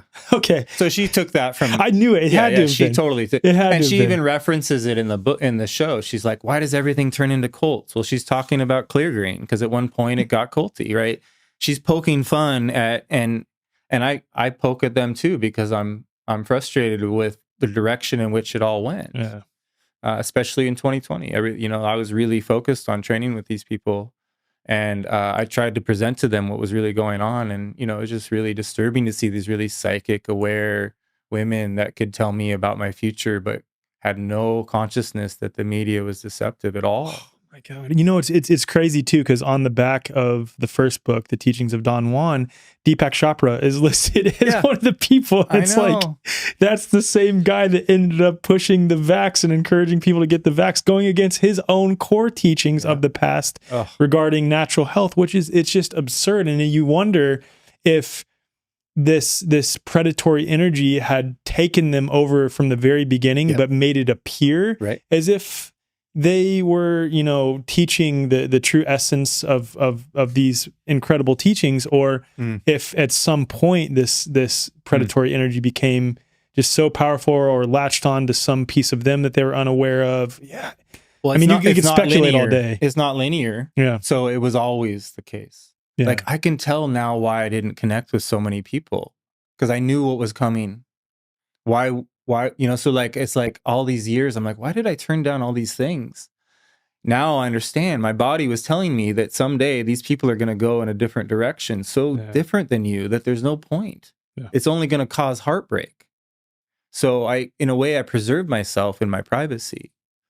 But there's a kind of a flip side to that too. That's part of my ego, is to be mysterious, and so like, you want to get honest. That's cool. You have a knowledge of that there. Acknowledge it at least. Totally. Right? We're so influenced by every person that's ever come into our life, and anything we're attracted to, we wear it on. We wear it as, what can I be like that? And then we find the things that make us feel better. And so it's crazy. That's where it's helpful to work with a mirror, somebody that's willing to show you the areas, just like Clear Green and these teachers and these psychics. They have areas, holes in their consciousness, significant ones. They admit to having holes in their consciousness, but when it comes to pointing out that the media is deceptive, they're not willing to admit that that's an area, right? Which is ironic, because it may be a hole in their own consciousness that they agree that they have, to not be able to see that the media is deceptive. Yeah, it's this weird. People that are into shamanism tend to be really disturbed by conspiracy theorists. Mm-hmm. They're like, why are you getting caught in that stuff? What's so attractive about that? And I'm like, well, I love it when people speak truth to power. Like, that turns me on. Like, that's the thing that gets me excited. Right. It's so important to speak what's true. This is one of the things I wanted to touch on earlier, and it relates directly to this. Sorry to interrupt. Yeah. I just don't want to lose it. Is that you're talking about the awakening itself, that this process is like and it's an awakening to who we truly are, to what this reality is, and our power to co-create this reality, essentially, right? And to access other layers of this reality that are here right now with us, that we just can't readily see with the layers of conditioning and the lack of cultivation of this ability. The reason I bring this up is because I am involved in, quote, the truther community, right? Like, that's a lot of my audience. I hate that label, but you know what I mean? Yep. Labels can be helpful to describe. But there's so many people in the truther community that consider being awake learning the truth about the Federal Reserve and learning the truth about COVID. And, you know, I do speaking engagements on that. So like I'm one who Sure. is a purveyor of that information, but there's like a deeper layer of awakening that so many people are missing in the quote truther space. Yeah. And if they don't eventually go into that deeper layer of awakening that we've been talking about this whole episode, I think that's when you can land in the pessimistic black pill piece of the truther community where everything's a psyop, everything's dark, we're all fucked. There's these overlords that have total control over us. There's nothing we can do about it. I do understand that there's nuance to the reincarnation soul trap thing, especially with understanding now this like predatory energy. There might be some legitimacy there, but there's people who will take it as far as like there's this reincarnation soul trap and these beings that are far more powerful than us that we are powerless to overcome. There's nothing we can do about this. This is a slave realm that we're in essentially. Yeah.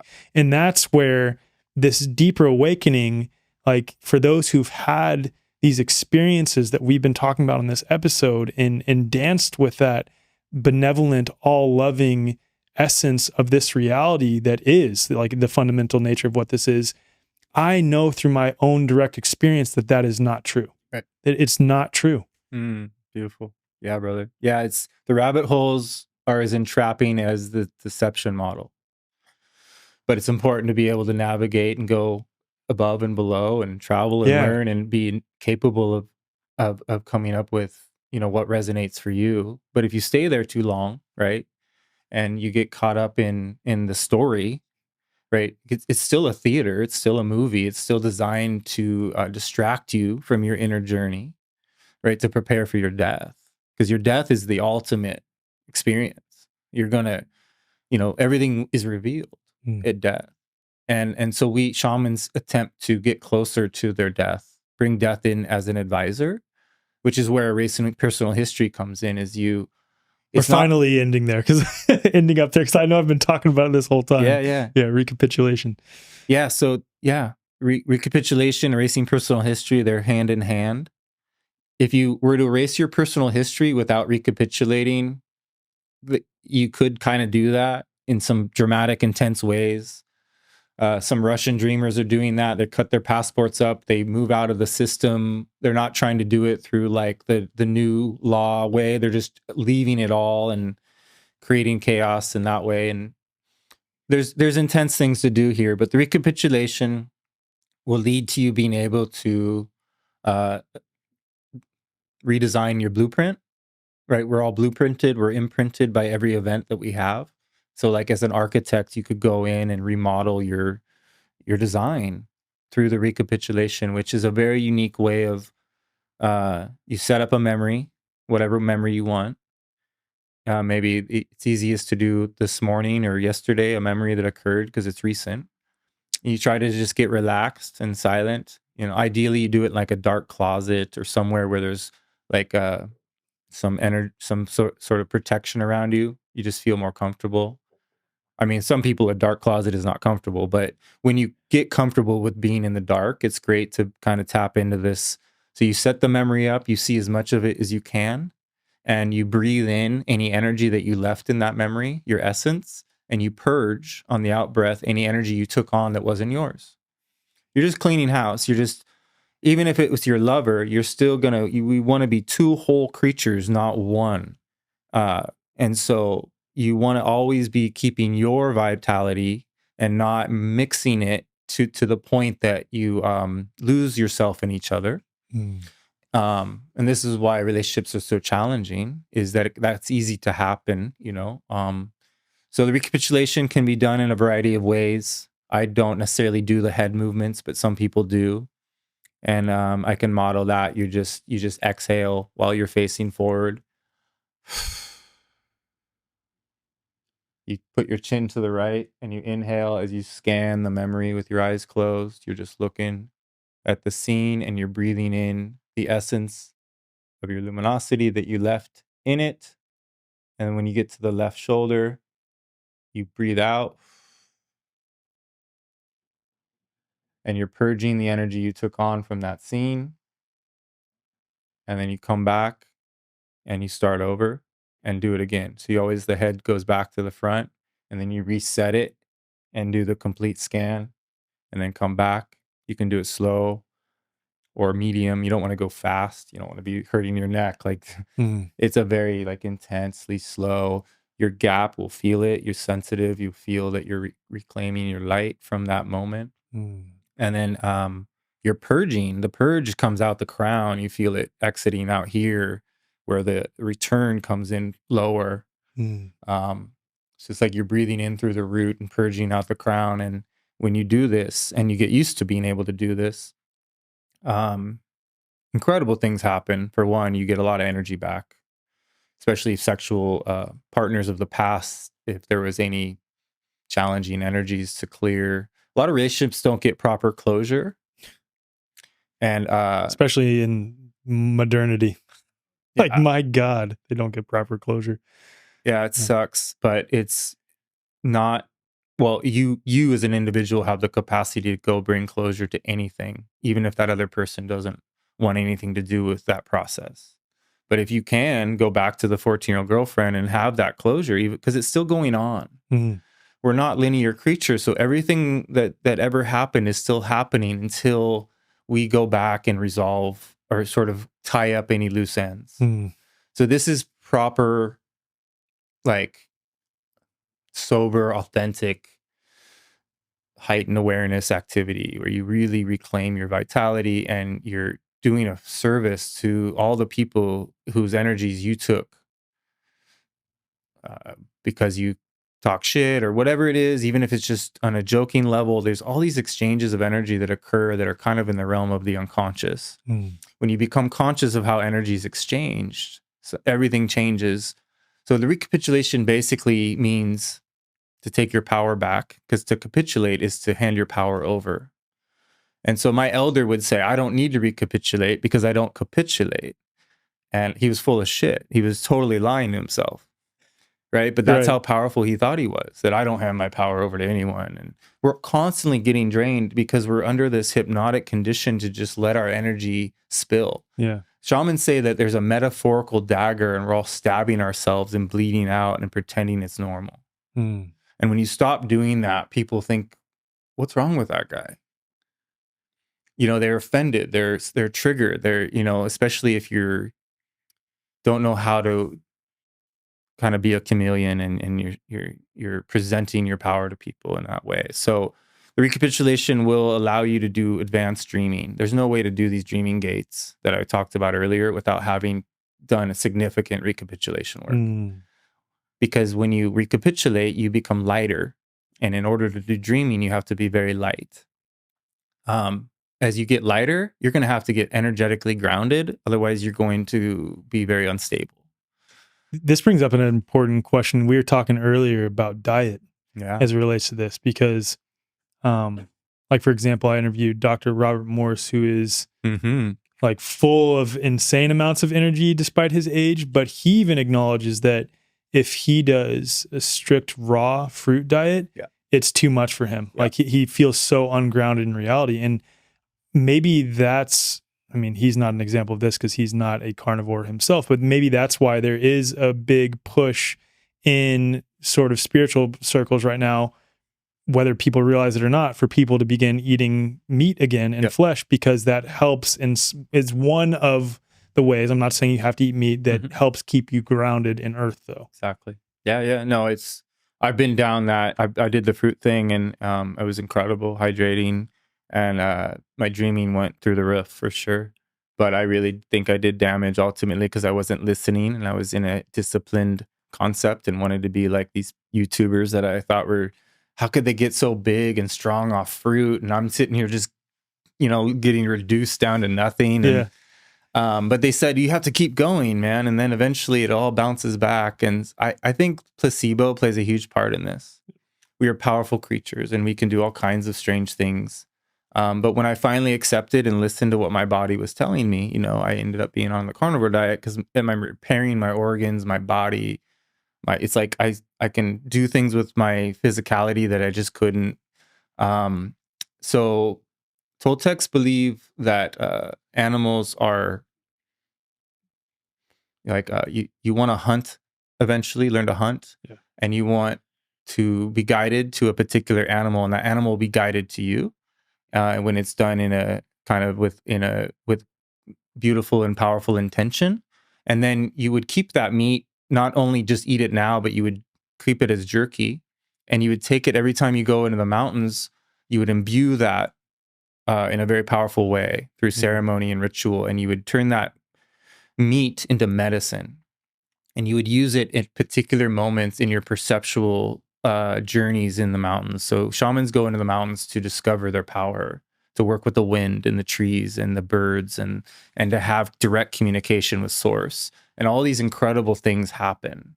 The gate of power, you can learn to run in the wilderness in the dark without being able to see, but your body absolutely knows exactly what to do as long as you can let go of your mind. And there's nothing like it to be held like that in the darkness. The darkness is not scary as it seems. It's what we come from, the yin, the feminine. And to return to it is the way to heal your perception so that you can reset your understanding of reality. I love what you just said there, because there's a perception amongst many that like eating flesh at all means that you're not spiritual.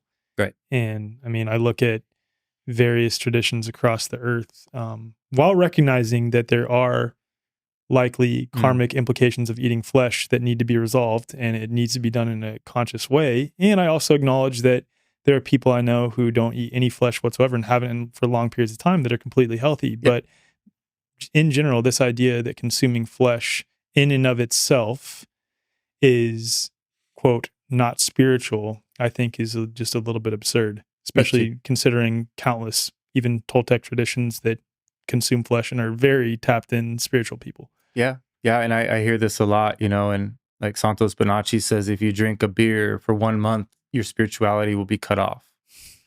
He's figured out the equation, right? I'm like, bro, I love Santos, yeah. Right? But these vegans and this the alcohol and all these things are so bad. It has to do with you. It's not the gun. Yeah. It's the person. Right. It's not the beer. It's the man, and it's your relationship to your time here on earth and what you want to do with it. And so many spiritual, like shamans aren't spiritual, actually. Or Toltecs, they're energetic and pragmatic. Yeah. And they listen and enjoy their lives immensely, and that's the only way to get to know your power, is to truly, break free of the herd and do what you really, really want with your time. Related to recapitulation, what came up for me when you were talking about revisiting some of these experiences and breathing in the experience and then purging let's say, for lack of a better term, negativity associated with it, right? Like reclaiming your energy that leaked out there. Yep. You hear people in trauma healing circles say that it's not necessary to revisit specific instances. It's more important to just recreate new neural pathways now, and then also get that stored trauma out of your body somatically. Sure. What are your thoughts on that in general as it relates to recapitulation? Because it sounds like this specifically requires that you go back and revisit certain situations, and it may be completely in a different context though too. So yeah, I'd like to hear your thoughts on that. Yeah, I think going slow and listening is key. So some people, the somatic piece is key. No need to recapitulate right away. If you want to do what Toltecs do, you're going to need to recapitulate. If you want to do something else, you don't need to recapitulate. This is just a key piece. It will happen. If you want to achieve the kind of experiences that Toltecs experience, this is the secret. It's not that hard. The resistance is hard. The predator knows that it's going to lose its food if you keep down this path. And it is going to do everything that it can to make sure that you don't, because it's concerned about not having food. It's purely primal. And then, so when you think you are often concerned about not eating, it's actually the predator telling you, right? Because your fear is its fear. Its fear is your fear. So shamans work on the 4 enemies of man: fear, clarity, power, and old age. Fear is the first enemy. Most people don't ever move past the first enemy of man. But when you get to clarity, that's a very difficult thing to get past. You become a clown of clarity, a philosopher who never really understood what they were philosophizing because they never moved beyond their mind. Power, though, is a much more dangerous enemy, right? Because if you start to identify with your power and use it against other people, the karmic repercussions are significant. So you now are very responsible, having stepped into your power and being able to remote view or be able to do things that other people could be, offended by. The world gets tricky. So then, obviously old age is an enemy that you never defeat. But after many years as a Toltec shaman, having explored your power, there's this desire to rest and to really just let it all go. And that desire isn't natural. It's, again, the program attempting to make sure that you don't discover the totality of your being. We are born with the totality of our being, and we die with the totality of our being. And in between, we forget. Shamans seek to remember before they die. Powerful. So powerful. Wow. Yeah, that makes sense. So it's just this, within this lineage, it does require that you recapitulate. And it sounds like there are some profound energetic implications associated with that. Yeah. That doesn't mean you want to go into your trauma right away. Like, start with really easy stuff. If you're interested in this path, you want to work on building the muscle rather than trying to deal with. Every memory is equal. It's not just the traumatic ones. Yeah. I'm still working on the cult stuff. Right. And then I'll go into the sexual more, and then I'll go into just like high school and jobs, and there's sections you can do at a time. What about if you don't remember a specific period of your life, or what if you had a very traumatic birthing experience, as an example? Like how best can you cultivate the ability, or I guess, can you cultivate the ability to remember that, like at a deep level? That's what happens with recapitulation. Your memory comes back. Anything that's lost will be rediscovered. The reason you don't remember is your assemblage point moved to a place that you're so not used to being that in order to remember, you have to move your assemblage point back to that exact position. Wow. So it's all about where the assemblage point is to move into that perception, basically move into what we would call the subconscious or conscious, between the subconscious, unconscious, and conscious. And it makes a lot of sense, though, because relating back to Eileen's work with the human biofield, is that all of these memories and things are stored at various places in our biofield. So if the assemblage point is at a specific point in your biofield, moving it to another area may unlock memories associated with that so that you can remember them more vividly. Yeah. Carlos had teachers that pushed his perception into remote areas that he'd forgotten about. Or Don Juan would be trying to remind Carlos about a memory that he had that Carlos didn't have memory of, but Don Juan could see in his field.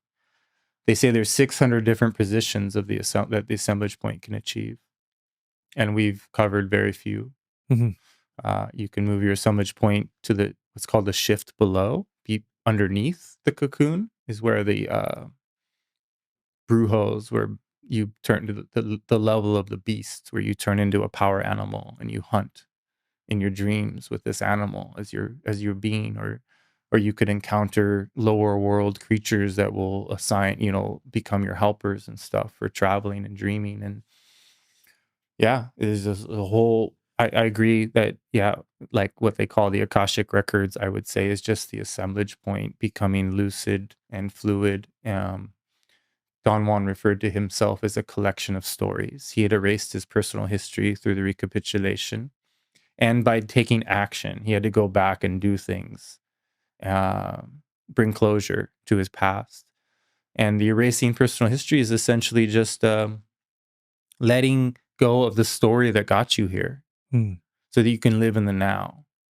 But if you're not careful, you become elusive and evasive and shifty and not grounded. So it's a very tricky thing to figure out. Because you don't want to totally lose your ego, right? That's the thing, is like the ego serves a purpose. It gives you individuality that is necessary to be in this realm. Exactly. There's a way to purify it, though. Yeah. Um, and it's just to your benefit, because the more joy you're going to experience, the less weight of your story, right? The more lucid you'll become. And so, when you erase your blueprint, or when you go to erasing personal history is not the greatest way to say it, but when you go to adjust your blueprint, there's some pieces you want to keep that are really valuable imprints in what delivered you to this knowledge to begin with.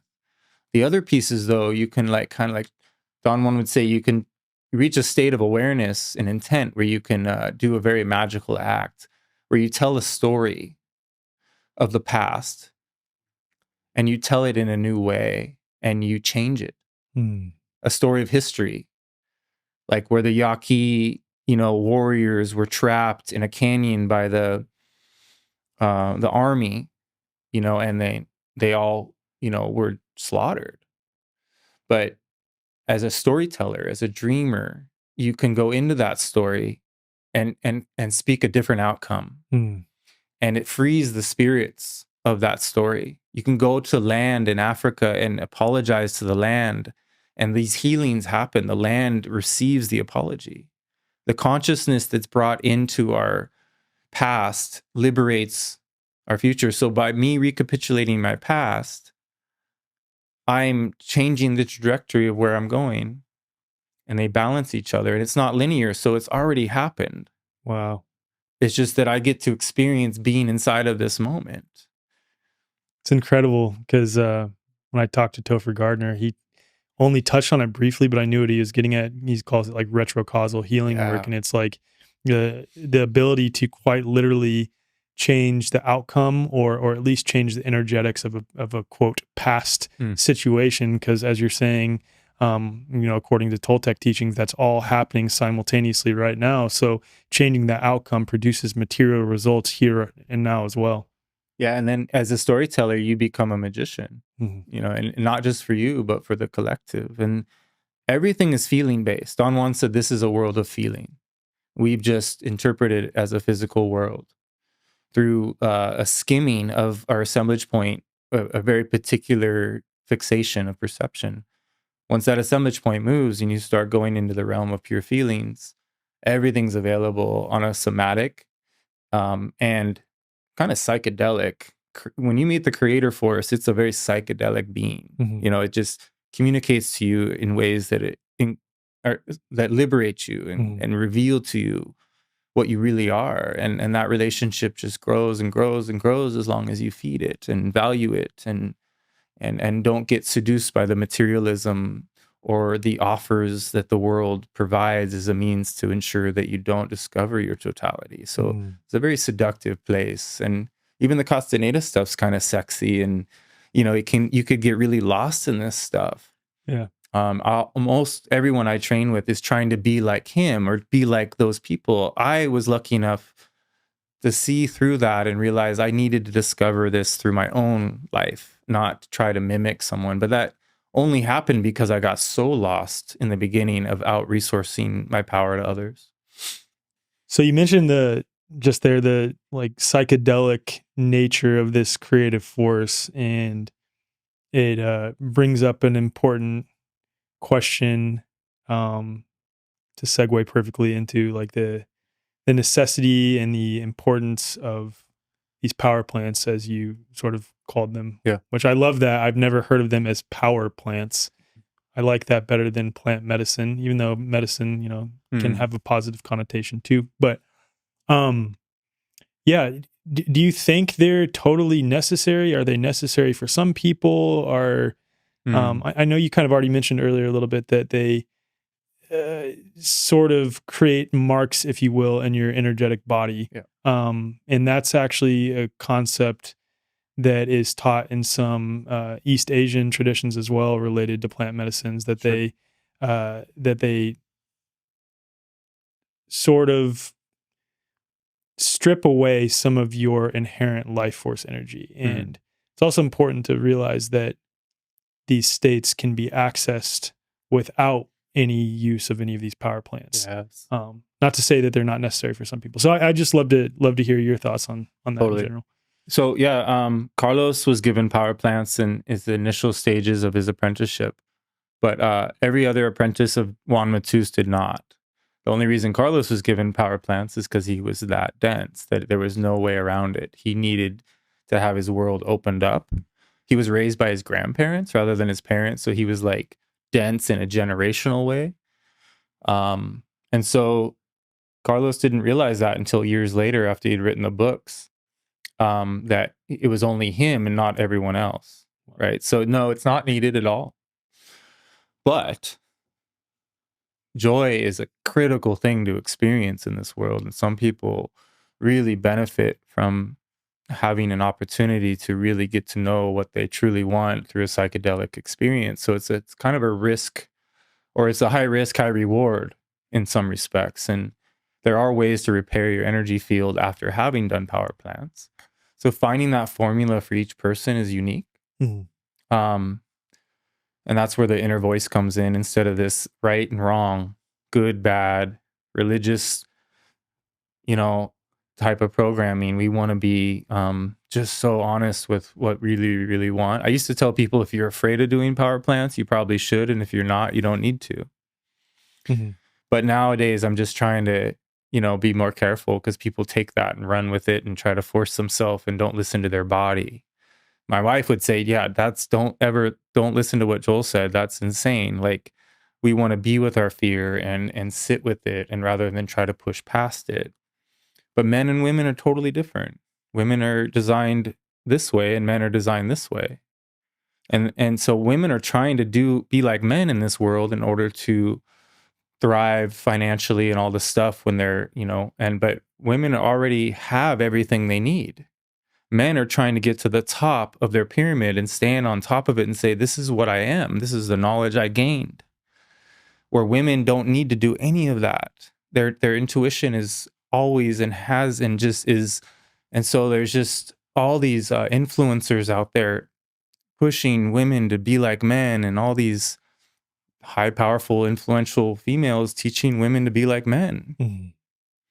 So thankfully, though, that's shifting, and women are realizing and it's very uncomfortable for women to be using this to get out of bed and get shit done, slamming coffees and pushing past their intuition. Yeah. Right. So when they finally listen, it's like, feel your feelings, stay home, be in a nest, allow yourself to really properly get to know what needs to surface. Crazy, because just those two symbols you made speak so many volumes, like on the difference between men and women. So for those that are listening, he did just like an A shape with his hands, essentially, where there's a point to describe men, and then put the butt of his hands together to sort of make a V with his hands to describe women. And it makes total sense. Just think about those symbols.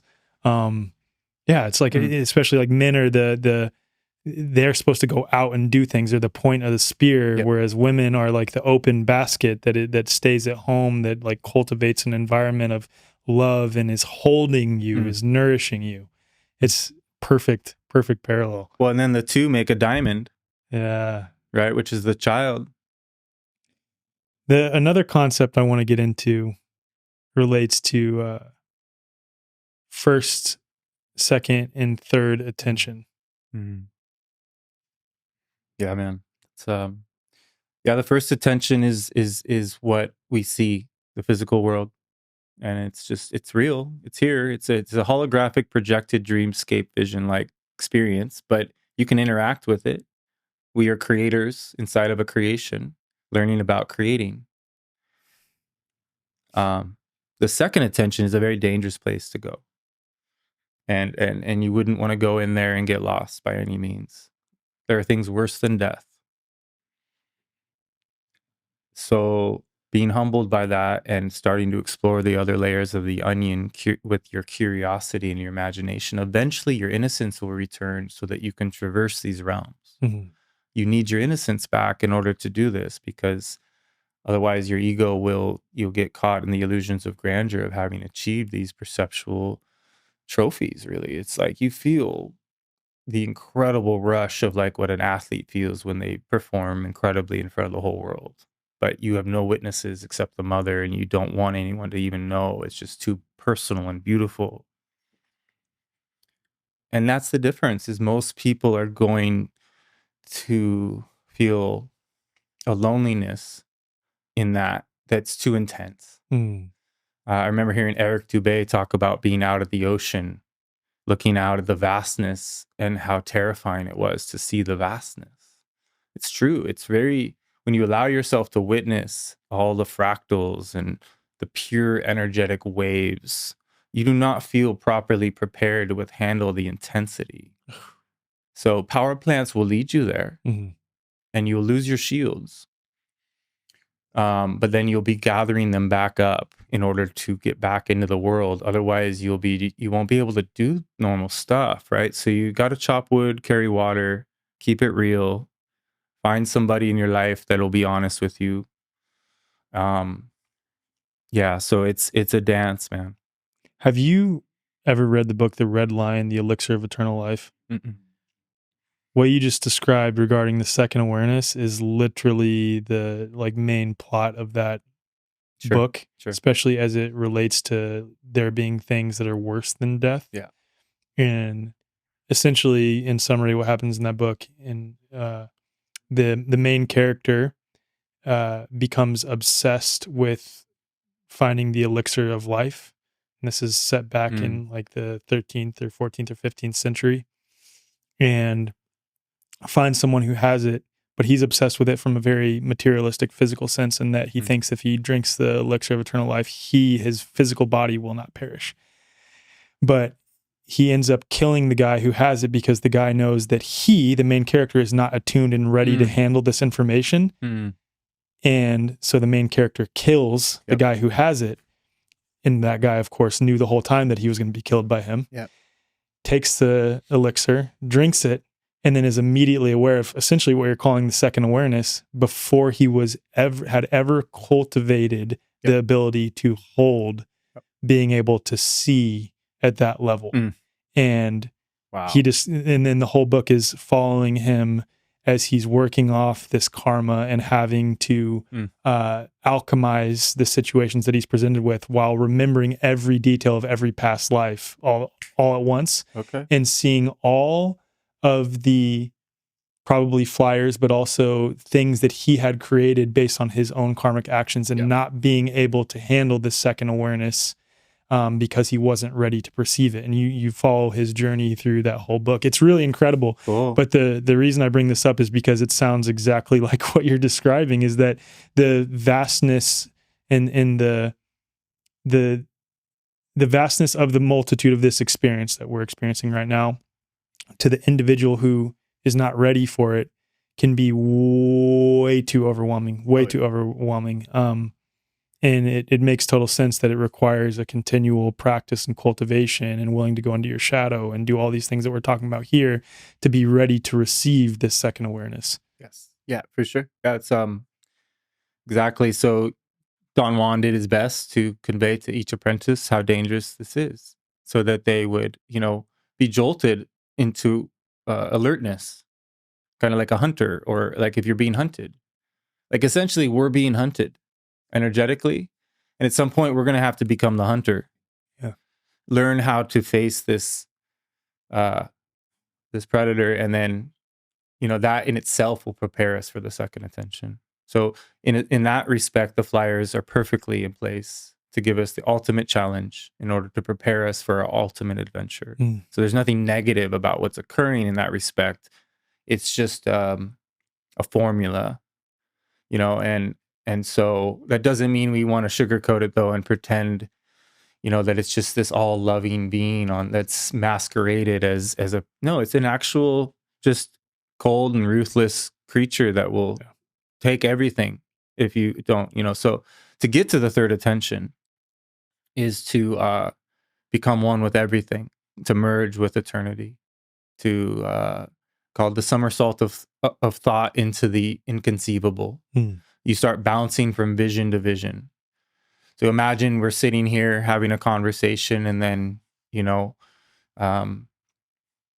I go into the next room and I close my eyes and enter into another layer of the onion, where I have a conversation just as real in another layer of the onion with somebody, and gain,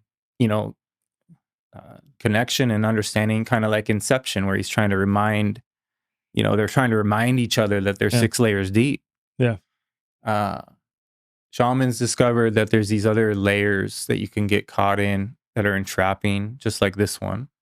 There's a black world that if you go into unconsciously and you get stuck there, you could age like 10 years in like 10 seconds. Wow. There's a world where you could go into that's the opposite, where you're gone for 10 years, but to you were only gone a second.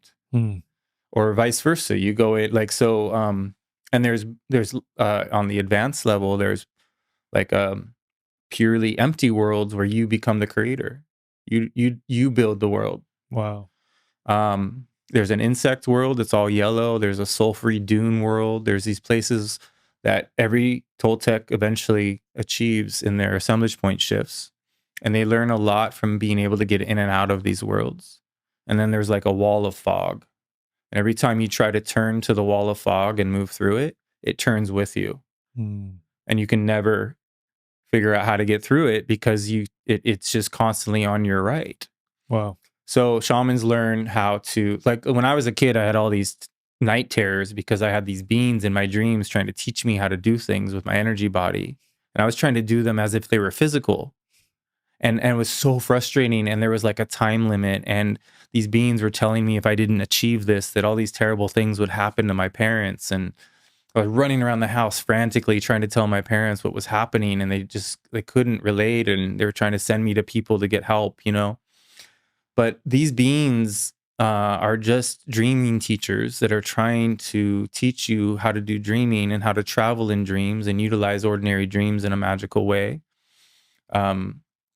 And so the third attention is what shamans achieve without dying. So Toltecs say that there's an alternative way to die, and it's actually not dying.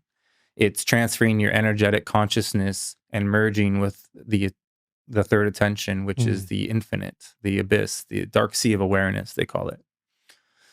And so you spend your life for cleaning up your first attention, which is getting your life in order, by reclaiming your attention to the things that really are of value, rather than being distracted by the things that would keep you from discovering your totality. And then you become very boundaried. You don't sacrifice your time or energy unless you're very clearly called to. Like it's not a sacrifice. You don't sacrifice. Doesn't mean you don't capitulate, essentially. Yeah. It doesn't mean that you isolate yourself and pigeonhole yourself and stuff. You're gonna want to face the world, and when that couple that invites you and the other to come and you don't want to, it may be really beneficial to go. So you want to listen from a different place, not from a place of upholding the privacy necessarily. So it's not necessarily about should or shouldn't. It's about what you know inside, whether it's right or wrong. And whether you're running from an area of unconsciousness because that person triggers you, right? Sometimes it's just, so we want to be in a really open and having a powerful partner to help you see maybe there's a difference here and that you're lying to yourself about your boundaries and stuff, because they can become, they can, instead of being beneficial, they can be isolating. So, but the third attention, shamans attempt to reach it and have visit this place before they die as a means to prepare themselves. Wow. Right. So they say that there comes a point where your energy gap can no longer retain your life force and your life spills out.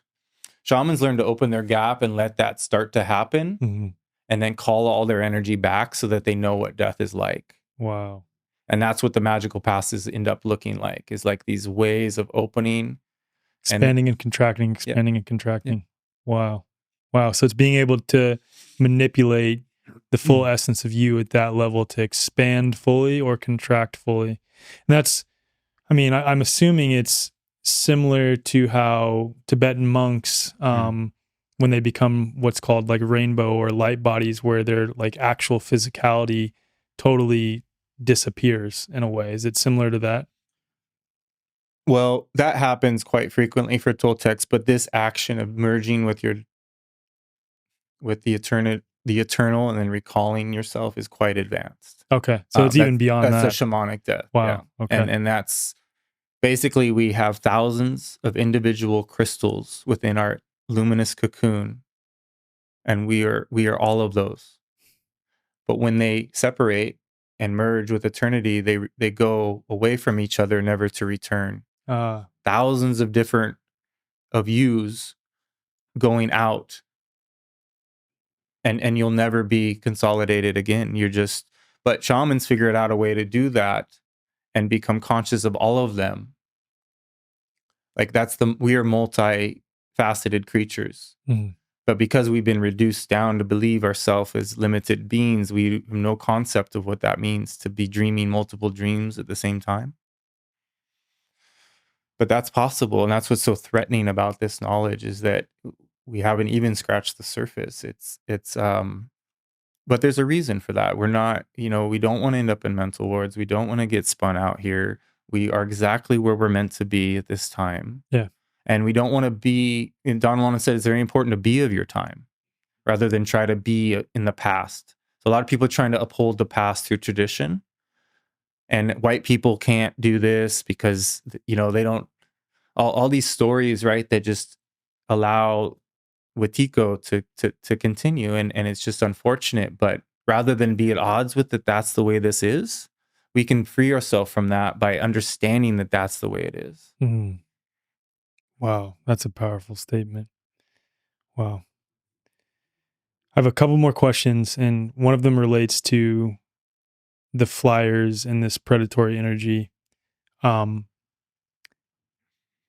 imagine the answer is largely, as you do these practices and continue to just get still, maybe if you're not attracted to these practices, you just getting still, Sure. is that how do you differentiate your own authentic thoughts from the thoughts of a flyer? Mm. And the second part to that is, are these flyers all fundamentally parasitic to us in a way that cannot be disconnected, or can that there be a total disconnection from these flyers and the predatory energy? Like, is it a fundamental aspect of this reality that it just is, and we just have to learn to deal with it? Well, Don Juan said that this predator came from the cosmos, and it wasn't here prior. Mm. So it's a visitor from another layer.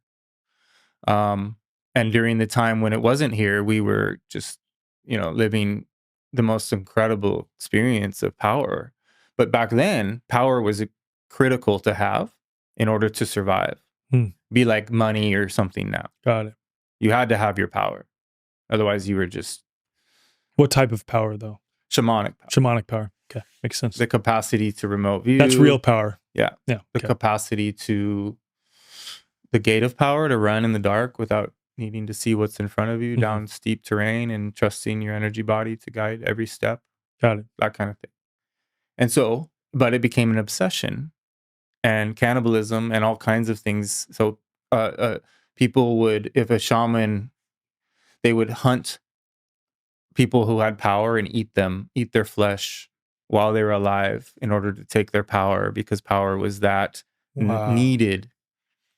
Our lifetimes weren't just, we didn't live short lives. We lived really long. We were really big. We had massive luminous cocoons. Probably the vapor canopy and all kinds of things were going on at the time. And then maybe the vapor canopy went away, or some shift in a reset within the reality structure that let this new challenger in. And then that challenger, it lent us its mind. And so Don Juan said, I vanquished my mind. So you will know when you vanquished your mind, and you will live in a realm of what's called the natural mind. So we have two minds. Getting to know the difference, my teacher would say, who's talking right now? You just ask yourself that question. Now, the predator's mind is actually really helpful. It allows us to drive 120 miles an hour on the freeway, and it's a very efficient model. It's like a very kind of strangely generic, what they call a foreign installation. Yeah. And we wouldn't build the buildings and live the way we did without this thing. You look out in the world, like David Icke explains, this isn't a human thing that's going on. These are non-human beings that are running this place. Mm-hmm. And because we're unaware of that, to the degree that we would need to in order to shift things, it's not likely to change. This obstacle course will continue to have tyrants. And in fact, Toltecs seek tyrants out as means to refine their being. Because if you can be in the presence of someone with a massive ego who's targeting you and not lose your center, then you'll be able to go out in the abyss without getting bitch slapped. What an incredible analogy for what we're all experiencing right now. Yeah. Yeah. Like all the chaos, all the what if scenarios, especially as, the black pilled truther community continues to put forth various possible scenarios for the future and societal collapse, civil war, et cetera, et cetera. And it's like in the midst of all these possibilities and scenarios, et cetera, can you maintain your center? Yeah. Yeah. And can you do it without disassociating? Can you be fully immersed in this reality? Yeah. And be in the midst of all that shit and still maintain your center? Not be offended. Yeah.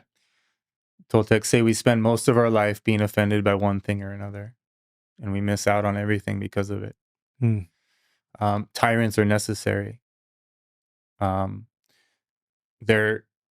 the more ruthless, the better. And so we can stop looking at these people as anything other than, for one, they're possessed by forces that are, for one, they probably were introduced to rituals that bring these forces in on purpose. Yeah. These are people that explore power. Yeah. And I'm saying we need to do the same. Mm-hmm. We need to know about power in order to withstand what's coming. Because these people are not seeking money or wealth or land. They have that. The Monopoly game's over. They're doing this for power. Mm-hmm. You can have power in this life or in the afterlife. And if you're willing to do human sacrifice and weird rituals that brings power into this life, you're going to get a ton of it.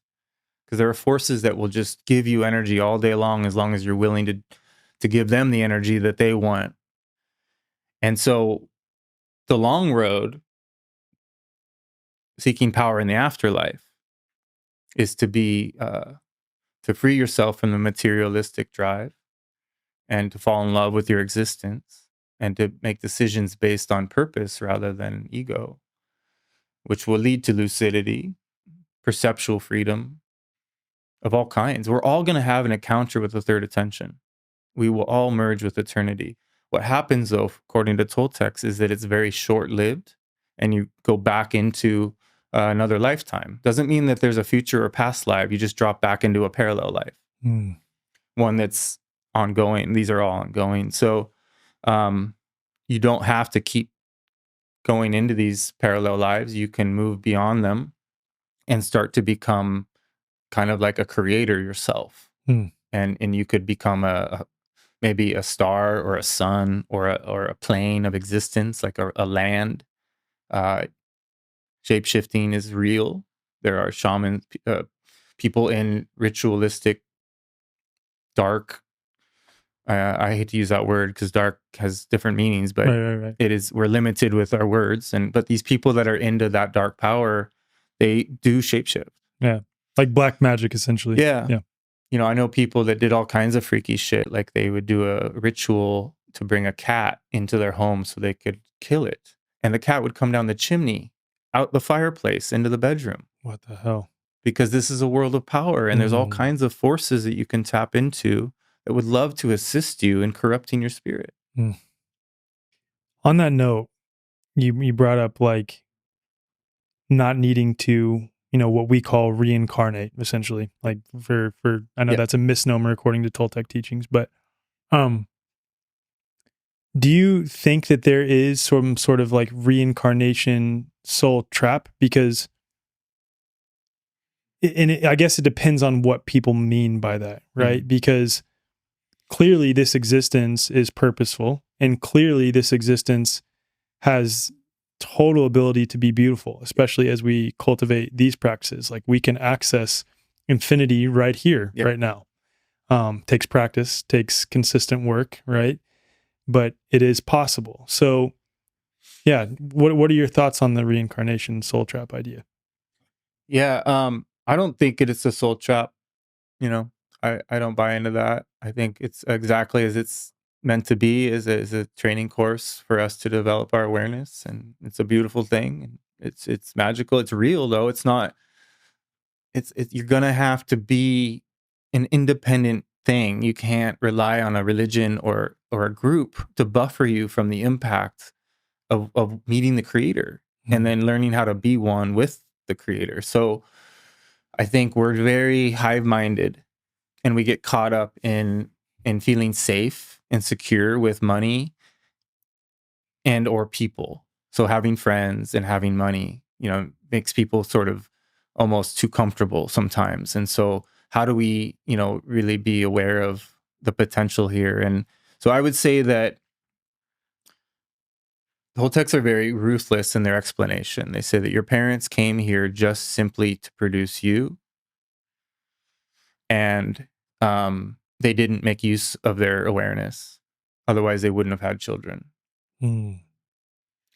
Now, so Toltecs are not people that procreate typically, because of the conditions they were in for a period of time. But a long time ago, you would raise a child in pure awareness and teach them these teachings and prepare them for the dense reality. Mm. And it would be your child, but you do luminous exchange occurs when you have a child. There will be a hole in your luminous cocoon because you've given life force to another being, and they're running around with your life force. And if you didn't realize the what you were doing there, you might feel frustrated on a subconscious level or confused about, and you start becoming tyrannical over your children and trying to control their energy because they're just a reflection of you ultimately, right? Because it's a creation of you. Yeah. And so I see what you're saying there. It's like there's a difference between conscious cultivation and creation of this other aspect of me versus like being totally unaware as most parents are, and then producing that ends up mirroring back to you, which is ultimately a great lesson in and of itself too, though. Yeah. Yeah. If we do not, like tyrants, if they continue to offend us, then we will become tyrannical with someone or something in our life because abuse gets passed on. Yeah. And so being aware of this incredible opportunity, like Toltecs often don't discover their power till after they've been parents. And then they do a thing where they maneuver their energy in order to heal those holes. So they put themselves in situations where those can be repaired. Because most people that don't have kids honestly just have very little understanding about anything other than themselves. So finding this formula, and or having a powerful teacher that can build your ego up and break it down and help you to become more aware. But mostly people that don't have kids, they have too much energy and they sabotage their lives because they don't know what to do with all that energy. Or they become very self-identified with, the fact that like there's just not a lot of purpose discovered typically unless you discover the selflessness of being a parent. But anyways, it's a subject matter of being realistic about the fact that this place is an illusion, and if you are a very real illusion, though. Yeah. And Carlos said after all the worlds that he traveled to, there was nothing like being present in this dream. Wow, that is so profound. Yeah. So it's such a profound message, especially for those who are like either so immersed in materialism that they have adopted this like 9 to 5 cog in the wheel of the machine, go, go, go mentality, that they're always thinking about the future, worried about the future, that they're not present. But also for those who are sort of along new age threads, and I've been there, where you're trying to escape this, and it's like the most spiritual act that you can do ultimately is just be present in this experience fully. Yeah, and walk toward the things that that you're scared of, and free yourself from the monsters in the closet. Yeah. The darkness is filled with power. Going back to a job that you used to hate and falling in love with it because you're a new person will prove to you how liberated you are. It wasn't the job. You know, this is the freedom. Path of freedom is, so shamans, Toltecs say that sorcery is a dead end street, as is a normal human life. They both end kind of brutally in a way. Like death can be a very uncomfortable experience if you are not on the battlefield. Like they say, if you're fighting for your life, death is painless. But if you're unaware of your death and it's coming and you're just doing nothing to embrace your last days, shamans say that you want to develop your dance of power and that your death will respect you and allow you to dance one final dance before you die. So you can create the conditions of the way in which you exit. If you have enough power, you will die in the place of your predilection. For some people, that is, meditating in New York City. For other people, it'd be totally alone. Like shamans will walk out into the wilderness and sing their spirit up and leave this world, in that way. And so we can develop these kinds of relationships with the mother, and she will guide our footsteps and tell us where to go and where to live and who to hang out with and how to take care of ourselves so that we can have a true rite of passage and really come to terms with what, the shamans say, life is the arena and death is the player. That's a deep one. That's incredible. Yeah, they say it's stalking us. Yeah. It's looking for any openings. You got to listen when you get in the car.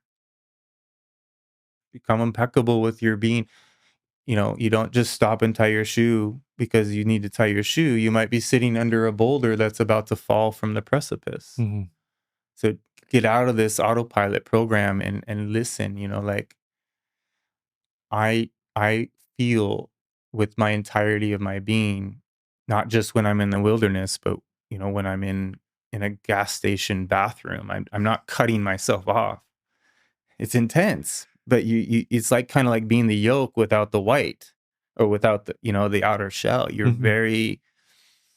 you feel everything, right? And that's really difficult. You can walk through the grocery store, through the chemical aisle, and just be inside of all those colors and all those chemicals, and then transcend it. Because the empaths end up being so beat up if you don't move past your fears and limitations around this physical way. And so I take really good care of myself, and I don't involve myself in those chemicals, but I don't want to get so sensitive that that I can't be in any situation. You can't be in this reality, right? Yeah. Especially as this reality continues to become more and more toxic. And that's the thing, is that the more that you cultivate this inner awareness and stillness, I'd imagine that the more you are impervious to, at some level, those things anyway.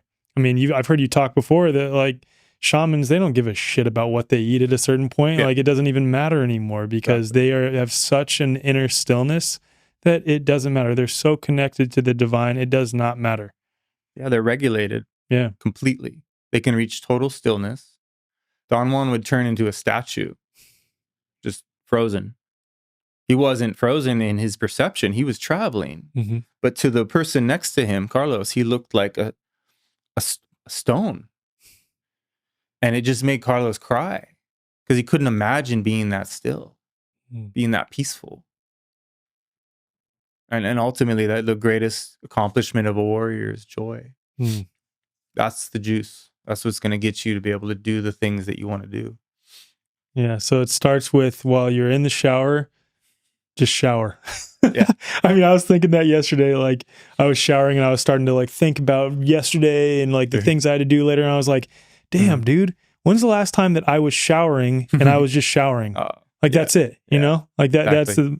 So at least if you've gathered anything from this episode, if you just start there, just like when you're in the shower, just shower. Yeah. When you're with your kids, be with your kids. Joel, this was, this was one of those conversations that pulls me so well from here into here. Like this was just awesome, man. Yeah, this was an incredible discussion. I'm honored to have had this conversation with you.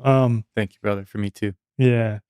As we're closing, I'd like you to share, some of the things that you do Sure. and some of the mentorship you do and things you're doing on your website and your organization, et cetera, et cetera. Okay. Thanks, man. Yeah. Yeah. My website's up. It's new, joelschafer.com. It's all in the show notes, by the way, for everyone listening. Yeah. Yeah, I teach most of what I do is work with people one-on-one on Zoom. I help people kind of get clear on the things of their past that they want to work with, or maybe just somatic. I do guided meditation and guided recapitulations. So I help people to recapitulate. I teach the movements. A lot of people like to learn them one-on-one, which is more custom. I'm going to find movements that are more appropriate to what maybe is going on for you. I teach online groups, and that's like a wolf pack of support. We're all learning to receive support and extend support at the same time. And it's been drama free and really clear, beautiful people showing up of all walks of life.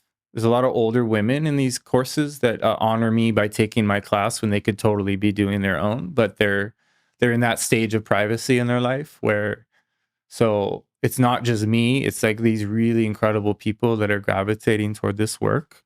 I'm be doing like quarterly in-person workshops in Montana and various places. These are life-changing workshops for sure. So, feel free to reach out. I do free consults for people that might be curious about whether or not this is a good fit for them. Timing is everything, so it is going to change your perception significantly. Realizing that you can move your perception without power plants is not an easy thing to come to terms with, because there's a part of you, there's like a schism or a glitch there that tries to say, oh no, that can't quite go that, but that's just the program attempting to make sure that people continue to outsource their power.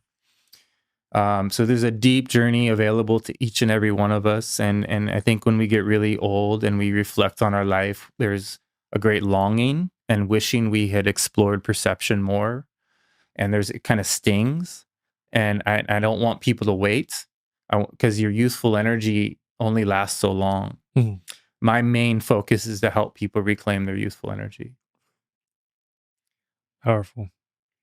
Thank you so much for being here, brother. Really appreciate you coming out here. Thank you, brother. Yeah, no, this is so cool. Good to hang out with you, and really appreciate what you do for so many, man. And so glad we got to connect, and this has been really strong for me. Thanks, Awesome. man. Thank you. Yeah. Awesome.